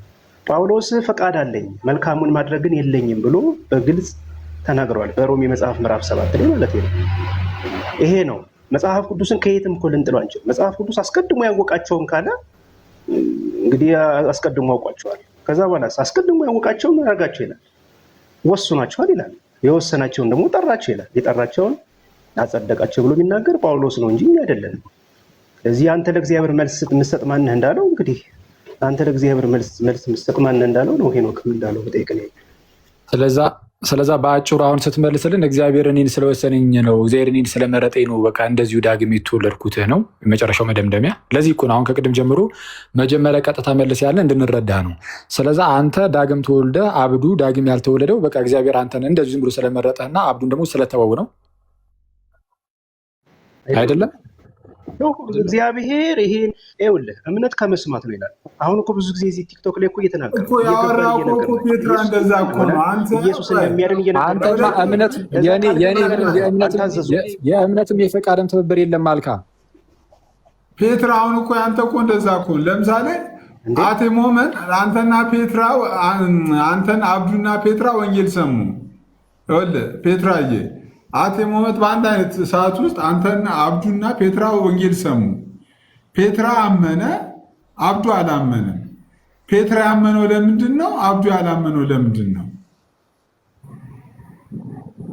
እሺ ይኸውልህ መጽሐፍ ቅዱስ እንደሚናገረው እምነት ከምንድን ነው? ከመስማት ነው። መስማትን በእግዚአብሔር ኧረ እባክህን ይኸውልህ መጀመሪያ መልሱን መልስና ታልፋለህ። ምላሽ አልሰጡም። ይኸውልህ ወዳጅ አንተም አብዱም ማመንም መፍቀድም የማትችሉ ከሆነ አንተም አብዱም ማመንም ኧረ እባክህን ስማ። አየህ መመለስ ያቅትህ እዛ ሂድክ። ለምን የጸጋ ብቻ ትምህርት እንደዚህ ነው የሚያጠወለውልህ? አንዴ ቆይ ስማኝ አንዴ። ለዛ ነው አሁን መሀል ላይ አትግቡብኝ ትላለህ። እኛ መሀል ላይ መግባቱን ፈልገህ ነው አይደለም። ግን ይኸው ጸጥ ብለህ ስንሰማህም መልሱን ከመመለስ ይልቅ የማይገናኙ ጥቅሶችን እየጠቀስክ ብቻ የተወሰነ ጆሮአችንን አድክመው ከዛ በኋላ ጨርሻለሁ በቃ ይኸው ነው ብለህ ዝም ብለህ ምንም ሳትመልስ ታቋርጣለህ። እንደዛ ከሚሆነ ማን ነው ፔትራ ጥያቄያችንን መረዳት ከዛን መመለስ። አንተ እንዳልከን ከሆነ ሰው ከሞት ወደ ህይወት ለመምጣት ዳግም ለመወለድ ጭራሽ እምነት አያስፈልግም እያልክ ነው። በእርግጥ አሁን የተናገሩትን ነገር ሉተራኖቹ እዛ ጋር ቅድም ሳነብ የነበረው እሱማ በቃ እንደ እግዚአብሔር ቃል ነው ካልከው አንጻር ዳግም ለመወለድ ሚስጥራትን አስቀምጠዋል። ጥምቀት ለዳግም ልደት ነው ብለህ የምታምን ነው የምትመስለው። አሁን እንደዚህ ብለህ ስትናገር ጥምቀት ለዳግም ልደት ነው ብለህ ታምናለህ? አታምንም። ግን በቃ እንዲሁ ብቻ እንደ እግዚአብሔር ቃል ነው ትለው ታምናለህ? ጥምቀት አይደለም ያመነ የተጠመቀ ይድናል አላልኩም። እንደዛ አይደለም ያልኩት። እዚህ ክፍል ላይ ያመነ የተጠመቀም አይልም።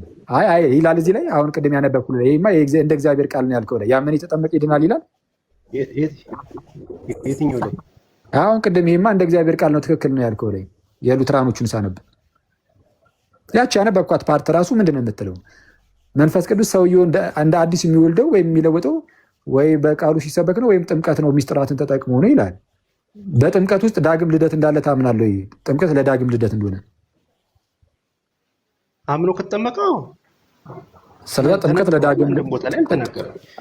ችግር የለውም። እዚህ ላይ እውነቱን ለመናገር እዚህ ላይ አምኖ ሲጠመቅ አይልም፣ ግን በጣም ጥሩ። ስለዛ እዚህ ላይ ለሮሜ ሰዎች ሲጽፍላቸው በላይ ለገላትያ ሲጽፍላቸው አምኖ ይጠመቁ አምኖ ይሄዳሉ። በጣም ጥሩ። ጥምቀቱ እንዴት እንደሚሰራ ያብራራላቸው አይደል? ስለዛ ጌታ ይመስገን ጥምቀት ለዳግም ልደት ነው። አዎ ከእምነት ጋር ሆኖ እምነት ሲደመር ጥምቀት እኩል ይሆናል። አዎ እምነት ሲደመር ጥምቀት እኩል ይሆናል ዳግም ልደት እያሉ ነው። ይሄ ትልቅ አቺቭመንት ነው። ጌታ ይመስገን። እምነት ሲደመር ጥምቀት እዚህ አሁን ያነበብኩት ላይ እንደዛ ባይልም ግን አትሊስት ግን አሁን በአንተ እምነት ቢያንስ ግን እምነት ሲደመር ጥምቀት እኩል ይሆናል ዳግም ልደት እያሉልን ነው። ይህ አቺቭመንት አይደለም ታዲያ? በጌታ እርዳታ ይሄ ሚዲያ ላይ ያመጣነው ነገር አይደለም? ጌታ ይመስገን የምር። እሺ መለስ ስልበልና ግን አሁን ጥያቄ ላስታውስ። በጣም ደስ ይላል። አዎ እኮ መጽሐፍ ቅዱስ ነው የሚለው። ይሄን መጽሐፍ ቅዱስ ሙሉ ስለኛ ብቻ ነው የምታወራው። አንዴ አንዴ እባክህን ርዕስ ተይዞ እኮ ነው። እሱን በርዕስ ደግሞ ጠይቃለሁ። አንዴ ቆይ ተረጋጋ። ቆይ ስለዚህ አሁን አንዴ እባክህን አሁን እኛ በጌታ በኢየሱስ አንዴ ላወራ እና አሁን እኛ ጠይቀን የነበረው ነገር ምንድነው? ሁላችሁንም ለማስታወስ እና በዛው ለመጠቅለል ያህል እያሉን ያሉት እነዚህ ፕሮቴስታንት ወንድመቶቻችን ብላ ጊዜ ወንድሜ ፔትራ ስለሆነ ወንድሜ ፔትራ አልበልና ምንድነው እያለን ያለው? ሰው ዳግም ለመወለድ ዳግም የሚወለደው በእምነት አይደለም እያለን ነው። በእምነት ዳግም መወለድ የሚባል ከየት አመጣው? ዳግም ሳይወለድ በፊት ማመንም አይችልም። ኧረ እንደውም መፍቀድም አይችልም። እንደው ለመዳን አሁን በቃ መዳን እፈልጋለሁ ብሎ መፍቀድ ራሱ ለእግዚአብሔር ቃል ነው። የእግዚአብሔርን ቃል ሰምቶ አሜን ልዳን ማለት አይችልም ዳግም ሳይወለድ በፊት። ስለዚህ አሜን ልዳን ሳይል በፊት ነው ዳግም የተወለደው። ዳግም መወለድ ማለት ደግሞ ዳግመኛ ተወለደ ማለት ልጅ ሆነ ማለት ነው። የእግዚአብሔርን ልጅነት ያገኘሁት ያለ እምነት ነው። ከዛ በኋላ ማምነው። ምክንያቱም ዳግም መወለድ ልጅነት ስለሆነ ማለት ነው። መጽሐፍስ ምን ይላል ነው? ወደ ገዛ ወገኖቹ መጣ፣ የገዛ ወገኖቹስ አልተቀበሉትም። ለተቀበሉትስ ለእነርሱ የእግዚአብሔር ልጆች የሆኑ ዘንድ ስልጣን ሰጣቸው። አሃ የእግዚአብሔር ልጆች የሆኑ ዘንድ ስልጣን ተሰጥቷቸዋል። አዎ ሚኒንግ ዳግም ይወልዳቸዋል። ምን ለሚያደርጉት? ለሚቀበሉት ሳንቀበለው በስሙም ለሚያምኑት ይላል። በስሙ ሳያምኑ ዳግም ውልደት አለ የሚል ትምህርት፣ ይሄ የጸጋ ብቻ ትምህርት ማለት መጀመሪያ ሲነሳ እንደዚህ ነበረ። በጴንጤው ዘንድ እንዲህ ያለ ትምህርት ያለ አይመስለኝ። በብዙዎቹ ሁሉም ማለት ያለ በብዙዎቹ ዘንድ ከኛ ጋር የሚመሳሰል ነገር አላቸው። እዚህ ላይ አይ ሳናምን ያለ እምነት ጸጋው ዝም ብሎ እንደዚህ ያደናል የሚባል ነገር አንቀበልም ሲሉ ነው የምንሰማው። ግን አሁን ይህ ፔትራም እንደሚለውም ሉትራኖቹም እንደሚሉትም ካልቪኒስቶቹም እንደሚሉትም ሰውየው በመንፈሳዊ ሞት ውስጥ ሆኖ ዳግም እስካልተወለደ ድረስ አዲስ ልደት እስካልተሰጠው ድረስ ማመን አይችልም። መፍቀድ ማመንን ተወት። ሲጀመር የፍቃድ ትብብር ማድረግ አይችልም ማለት መፍቀድ አይችልም። ፍቃዱ ምንም ጭራሽ ምንም ነገር ማድረግ አይችልም ነው የሚሉት። ጭራሽ ምንም ነገር አያደርግም። በቃ ዝም ብሎ ብቻ ፓሲቭ ይሆንና ፈቃዱ ይለውጠዋል፣ ሪጀነሬት ያደርገዋል። አሁን ምንም ሳያደርግ ነው የተባለው። ኦኬ ዘን እንደዛ ከሆነ እግዚአብሔር አንተን ዳግም የወለደ ስላመንክ ካልሆነ ስለፈቀድክ ካልሆነ ምንም የተለየ ነገር ከሌለ አብዱ የተባለው ሙስሊም ወንድማችን ደግሞ ዳግም አልተወለደም። እንግዲህ ያው አብዱ ሙስሊም ከሆነ ዳግም አልተወለደም ብለን ስለምናስብ አንተን ዳግም ወልዶ እሱን አብዱን ዳግም ያልወለደው ለምንድን ነው? አመፀኛ አምላክ ነው ያለህ ወይ? ልክ እንደ ሲባል አይ ኖ ጳውሎስም እኮ ሮሜ 9 ላይ እንግዲህ እግዚአብሔር አመፀኛ ነውን ብለህ ብትጠይቅ ይሆናል ብሎ የመለሰው ነገር ስላለ እግዚአብሔርን መጠየቅ አንችልም ወደ ማለት የሚመስል ነገር ሄደሃል ከሆነ ስለዛ በቃ እግዚአብሔር እንዴት እንደሆነ ባናቅም አንተን ወሰነብህ ምን እንድታደርግ በቃ ዳግም እንድትወለድ፣ አብዱን ደግሞ ዳግም እንዳይወለድ አድርጎ ወሰነበት ማለት ነው ወይ ነው በቃ ጥያቄው ይሄ ነው። መልስ ካለ ፕሊዝ መልስልን። ካልሆነ ግን አይ መጽሐፍ ቅዱስ የሚለው ብለህ ግን መልሱን ሳትመልስ እኔ እንደ እግዚአብሔር ቃል ነው የምናገረው በሚል ሽፋን እደግመዋለሁ፣ እኔ እንደ እግዚአብሔር ቃል ነው የምናገረው በሚል ሽፋን እንዲሁ ብቻ ዝም ብለህ የማይገናኙ ጥቅሶችን እየጠቀሱ ብቻ መልስ ሳይመልሱ የሚሄድ ከሆነ ግን አስቸጋሪ ነው የሚሆነው ብዬ ነው። ያው መቼም እንግዲህ አንተ ቤት በለው በእጅ አዙር። ለነገሩ ምንም ልታስወራን ስላልቻልክ ኧረ ይኸው ጠየቅን፣ ብቻ መልስልን፣ በደስታ እንስማ። እኔ እንደ መጽሐፍ ቅዱስ ነው እኮ የመለስን። አንተ ጋር እኮ መጀመሪያ መልስልና ሳያምኑ ይገባሉ የሚል ትምህርት አለህ። እኔ መለስኩልህ። እሺ ከቤተ ክርስቲያን ልክ እኔ አሁን አውጥቼ የእምነት መግለጫ እንዳነበብኩት የእምነት መግለጫ አውጣና አንብብልኝ።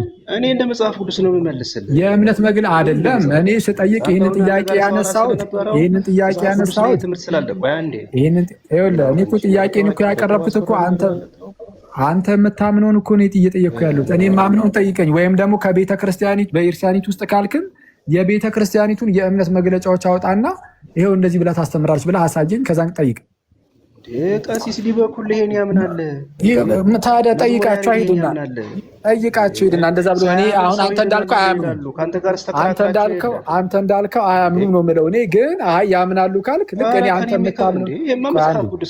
አንተ የምታምነውን እንደጠየቅኩ ሁሉ አንተ ኧረ በጌታ ስም አንተ ለማንኛውም ይኸውልህ አሁን ርዕሱን አታስቀይረን። ሌሎች ሉተራኖች ካሉ ሉተራኖችና ካልቪኒስቶች ካሉ ይምጡና የተወሰነ እንትን ይበሉ። ፔትራ አሁን ስላለ ነው እኔ አምናት ሉተራን በቃ ስለዛ ካልሆንክ ተዋ በቃ ታርግና ትንሽ ስማ። እንደዛ መጽሐፍ ቅዱስ ላይ ግን ይሄ ትምህርት አለ። በቃ ጥሩ ነው። እንደዛ ብለህ ካመንክ ደስ ይላል። በጣም ደስ ይላል። እንደዛ ብለህ ካመንክ ጥሩ ነው። በቃ በርታ፣ ቀጥልበት። አንተንም እንደዛ ብሎ ይታመናሉ። ያ ብቻ አይደለም። በቤተ ክርስቲያን ደረጃ ይታመናል ካልክ አምጣ ማስረጃ ስጠኝ። ከቤተ ክርስቲያኒቱ የእምነት መግለጫ ሰባኪዎች እኮ ነው ወጣው። ምን አገባኝ እኔ ስለ ሰባኪ፣ ምን አገባኝ ስለ ሰባኪ።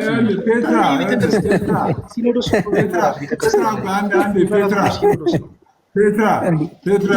ያለበትን አሳየኝ ወዳጅ። አንድ ፔትራ ፈቀደልህ እኮ ቅድም ጀምሮ ስጠይቀው እኮ ፈቀደልህ እኮ።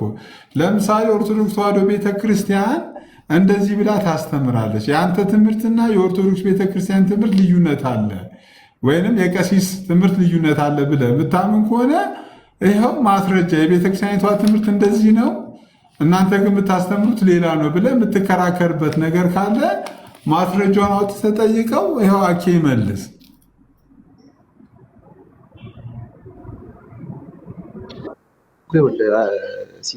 ስራ ቦታ ነው ያለው። ስራ ቦታ ስላለሁኝ የቅድሙን ጥያቄ ልጠይቅ ነው የገባሁ። ያው እንግዲህ ከመጣሽ ነው እንግዲህ በሚለው ሂሳብ ነው ስለመጣ፣ እሱም ደግሞ ከውይይታችን ውጭ የተለያየ ሀሳብ አንስቶ ሲመልስ ነበር። እርግጥ ነው ጥያቄውን ያነሳው ሄኖክ ነው፣ ግልጽ ነው።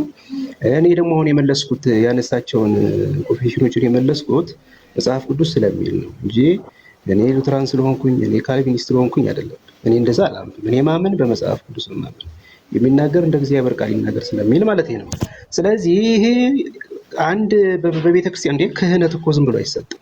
ካህን ማለት እኮ ትልቅ የሆነው ጳጳስ በተገኘበት በጣም ትልቅ ስርዓት ተፈጽሞ እኮ ነው ክህነት ሊሰጥ። ግልጽ ነው። ይሄው ትምህርቴን ያስተምራል፣ ይሄው አስተምሮት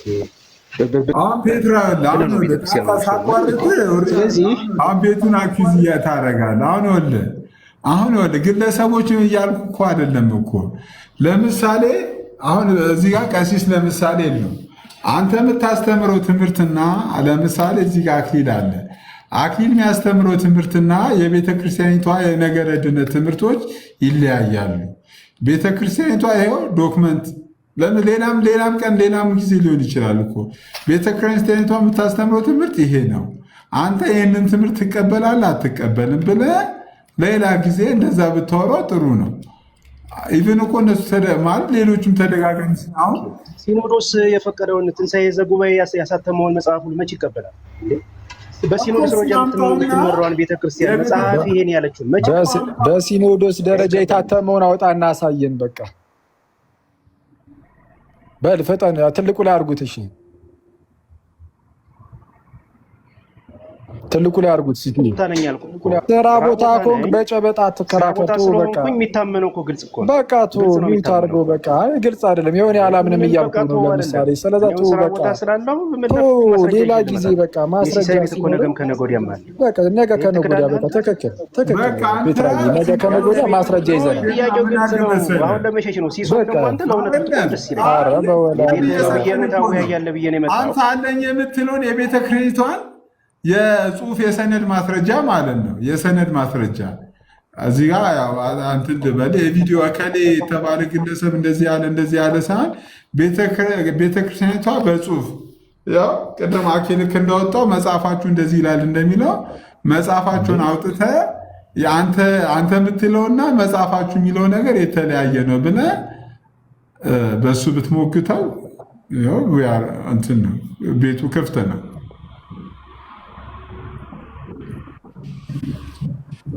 ፔትራ ተግባባል።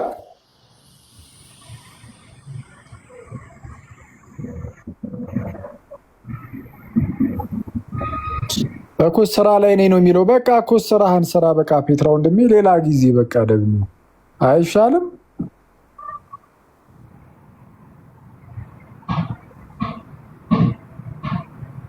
ፔትራ አይሰማም። ሌላ ነገር ሊያናግር እኮ ስራ ቦታ ኮንክ ችግር የለውም ፔትራ፣ ሌላ ቀን እሺ። ተአምር እኮ ነው። ስማ ጋር የተወያየ ውይይት አለ አይደል እንዴ? ይሄ ይካዳል እንዴ? እኮ ሰው የቤተ ክርስቲያኒቱ የእምነት መግለጫ አምጣን የተባልከው። በቃ አሁን ዝጋውና በል አንተ። ዝም ብለን እኛ እናወራ። ምንድነው የምናወራው? ሉትራን ወይም ደግሞ ካልቪኒስት ሆኖ አሁን ፔትራ በቃ ኦልሬዲ ይሄ የእግዚአብሔር ቃል ነው ብሏል። ያለ እምነት ዳግም ልደት የሚለውን እንደሰማችሁት እሱ ያለ እምነት ነው ዳግም የተወለድ ነው የሚለውን የእግዚአብሔር ቃል ነው፣ ትክክለኛ ነው ብሎናል። ጥሩ ነው። በቃ ይሄ የአንተ እምነት አሁን የነ ሉተር የነ ጆን ካልቪን ምናምን ትምህርት ነው። የመጀመሪያው የጸጋ ብቻ ትምህርት እንዲህ ነው። ቆይ ችግር የለውም። አንድ እምነቱን የሰጠን እግዚአብሔር ነው። ጸጋው በእምነት አድኗቸዋል ነው የሚል ያን እምነት የሰጠን እግዚአብሔር ነው። መጽሐፍ ቅዱስ የሚናገረው እኮ ይሄ ነው። ዳግም ከመወለድ በፊት ታምናለህ? ዳግም ከመወለድ በፊት ታምናለህ ወይ? ሲጀመር እናትና አባቴ እኮ ሲወልዱኝ አማክረውኝ አይደለም እንዴ? እግዚአብሔር አማክሮኝ ነው እንዴ እኔን ያዳነኝ? አይ ልክ ይኸውልህ፣ የእነሱ ስራ ነው እንጂ እኔ ነው እንዴ? ስለዛ አንተ እያልክ ያለው የእግዚአብሔር ስራ ነው። ያ ቃል ተሰበከልኝ፣ ያን ቃል ስሰማ ደግሞ ጥሩ በቃ ይመችህ፣ ተመሰረተ። ከዛ በኋላ በዛ እምነት ዳንኩ። ይመችህ፣ በቃ ይመችህ። ስለዛ አሁን እኮስ እያልክ ነው ያለው በስጋ ስወለድ ቤተሰቦቼ አማክረውኝ በእኔ ፈቃድ አልተወለድኩም፣ ያለ እኔ ፈቃድ እንዲሆን የወለዱኝ። ዳግም ስወለድም እግዚአብሔር ያለ እኔ ፈቃድ ነው እንደዚህ የወለደኝ እያለን ነው። ወንድማችን ቀጥልበት፣ ጥሩ ነው፣ በርታ። እንግዲህ ያጽናላህ ይባል ነገር ይሄ እና በቃ ይህንን ያልኩ እኔ። አሁን ይሄ እምነት የሉተራኖችም ጭምር ነው። ሉተራኖች ካላችሁ አይ ይሄ የኛ ትምህርት አይደለም የሚል ሰው ካለ ይኸው ይውቀሰኝ። ሉተራኖችና ካልቪኒስቶች ካሉ እስቲ ቼክ አድርግና እንዴ። ኦልሬዲ ፔትራ እርሱ እሱ ስለሆነ ነው ይህ ትምህርት። በዚህ ትምህርት ክሌም ሌላ ቦታ ስማችን እየተነሳ ስለሆነ ይሄ ነገር በዚህ ነገር ያው እንትን የሚመጡትን ጥያቄዎች ይመልሳሉ ብሎ ነው አኬ የተቀመጠው። ኦልሬዲ ሰዎች ከሌላችሁ ምን ማድረግ አንችልም። ሄቨን ጥያቄ ነበረ። ሰነድ ይዤ እመጣለሁ። አንተ ቤት ጥያቄ አለ ይላችሁ ሰነድ። እኔ ፔትራ አቴኒ ታይም ይኸውልህ፣ አቴኒ ታይም ቤቴ ክፍት ነው። ግን ይዘህ ስትመጣ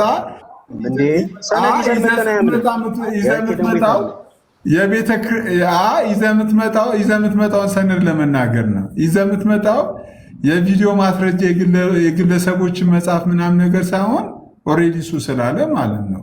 ትክክለኛ የቤተክርስቲያኒቷን ትምህርት አምጥተህ የሚነበብ ታምረ ማርያም ራሱ አለ። በየቀኑ የሚነበብ ቤተክርስቲያን የመጽሐፍ ያለችው ታምረ ማርያምም አለ። አኬ የሚክደው በቃ እንግዲህ አየው፣ እንደዚህ ነው በቃ ፔትራ።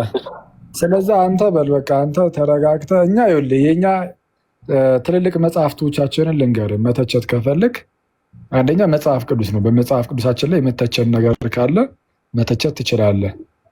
ከዛ በመቀጠል ግን አንድ ስንት መጽሐፍ ነው ያላችሁ? በየትኛው ኧረ መጽሐፍ አንዴ እባክህን ላወራ ልጨርስ። አንዴ መሀል ላይ አይ ግልጽ ትገባለህ። አድርግልኛ። በዚሁ ቁጥሩ ስንት ነው መጽሐፋችሁ? ኧረ እባክህን አንዴ ግልጽ አድርግልኝ። 80 አዱ አንዴ አሁን ተረጋጋና ስማኝ። በሰማንያ ዋህዱ መጽሐፋችን ላይ ጥያቄ ካለ አይ እዚህ ላይ እምነታችንን በዛው መጽሐፍ ቅዱስ አይደለም አላልክም? ኧረ በጌታ ኧረ እባክህን አንዴ ተረጋጋ። አቆጣጠሩ ላይ አንዳንዱ አዎ፣ ግን በሁሉም ዘንድ የታመነ ግን አለ። እነሱንም በቁጥራቸው 81 ነው። ዝም ብለህ እኮ በቁጥር ደረጃ እኮ አሁን እዚህ ምንድነው የ2000 ትምንም እኮ ዝም ብለህ ብትቆጥረው የአዲስ ኪዳን መጽሐፍት ላይ ያሉት የቀኑና መጽሐፍት እንኳን ሳይጨመሩ ዝም ብለህ ብትቆጥረው ማለት ነው ዮሴፍ ወለኮሉን ሳይቆጠር ብትቆጥረው 81 ነው በቁጥር ደረጃ ከሆነ። እሱ የአቆጣጠር ጉዳይ ነው።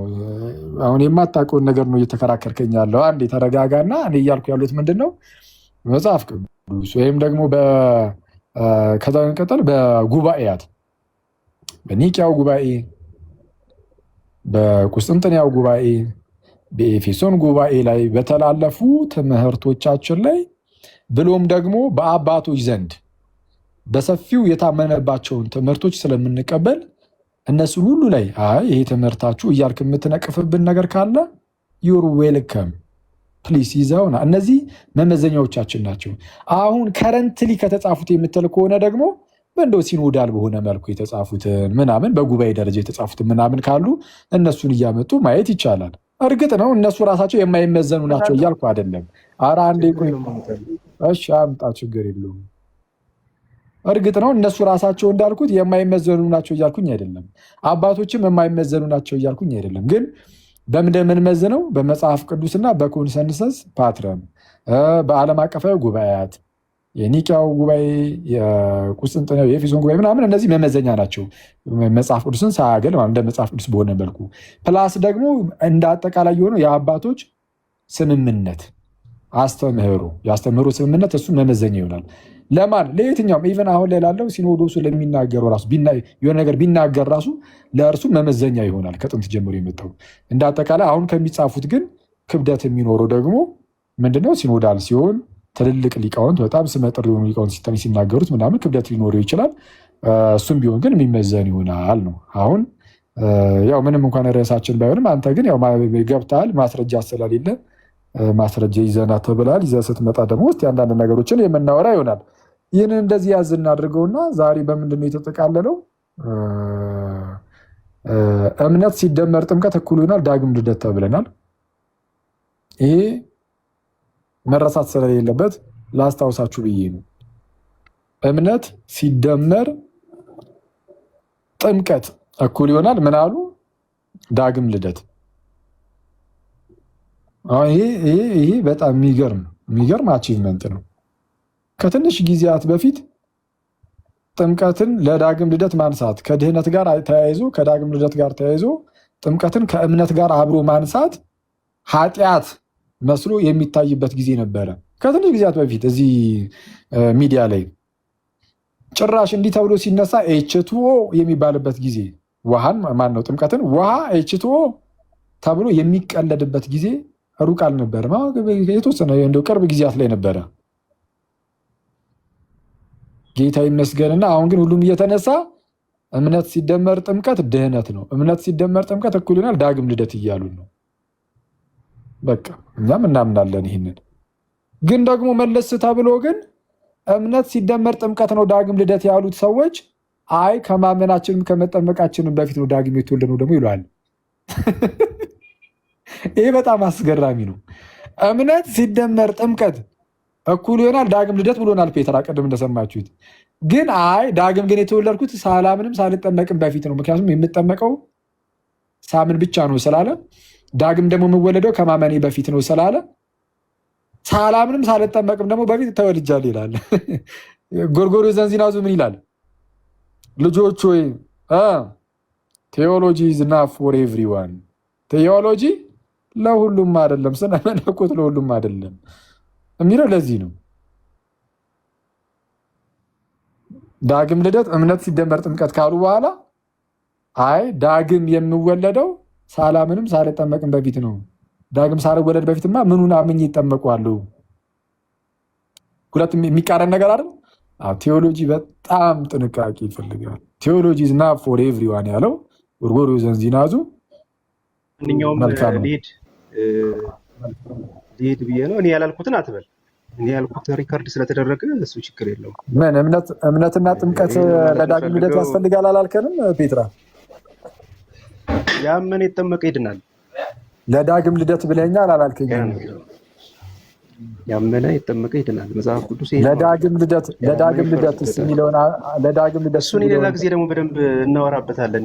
ማስረጃዬን ደግሞ ቀደም ብለሃል፣ ጥያቄ ስለማትመልስም ቀደም ብለሃል። ዳግም ልደት ጥምቀት ለዳግም ልደት ነው ወይ ስለ ካመነ አዎ አልከኝ። ያመነ የተጠመቀ ይድናል። አያችሁ እንዴት እንደሚክደው። አሁን ይሄ ምንን ያሳያል? እስቲ ሪከርድ ያደረገው ሰው ካለ ፕሊስ እናስገባዋለን።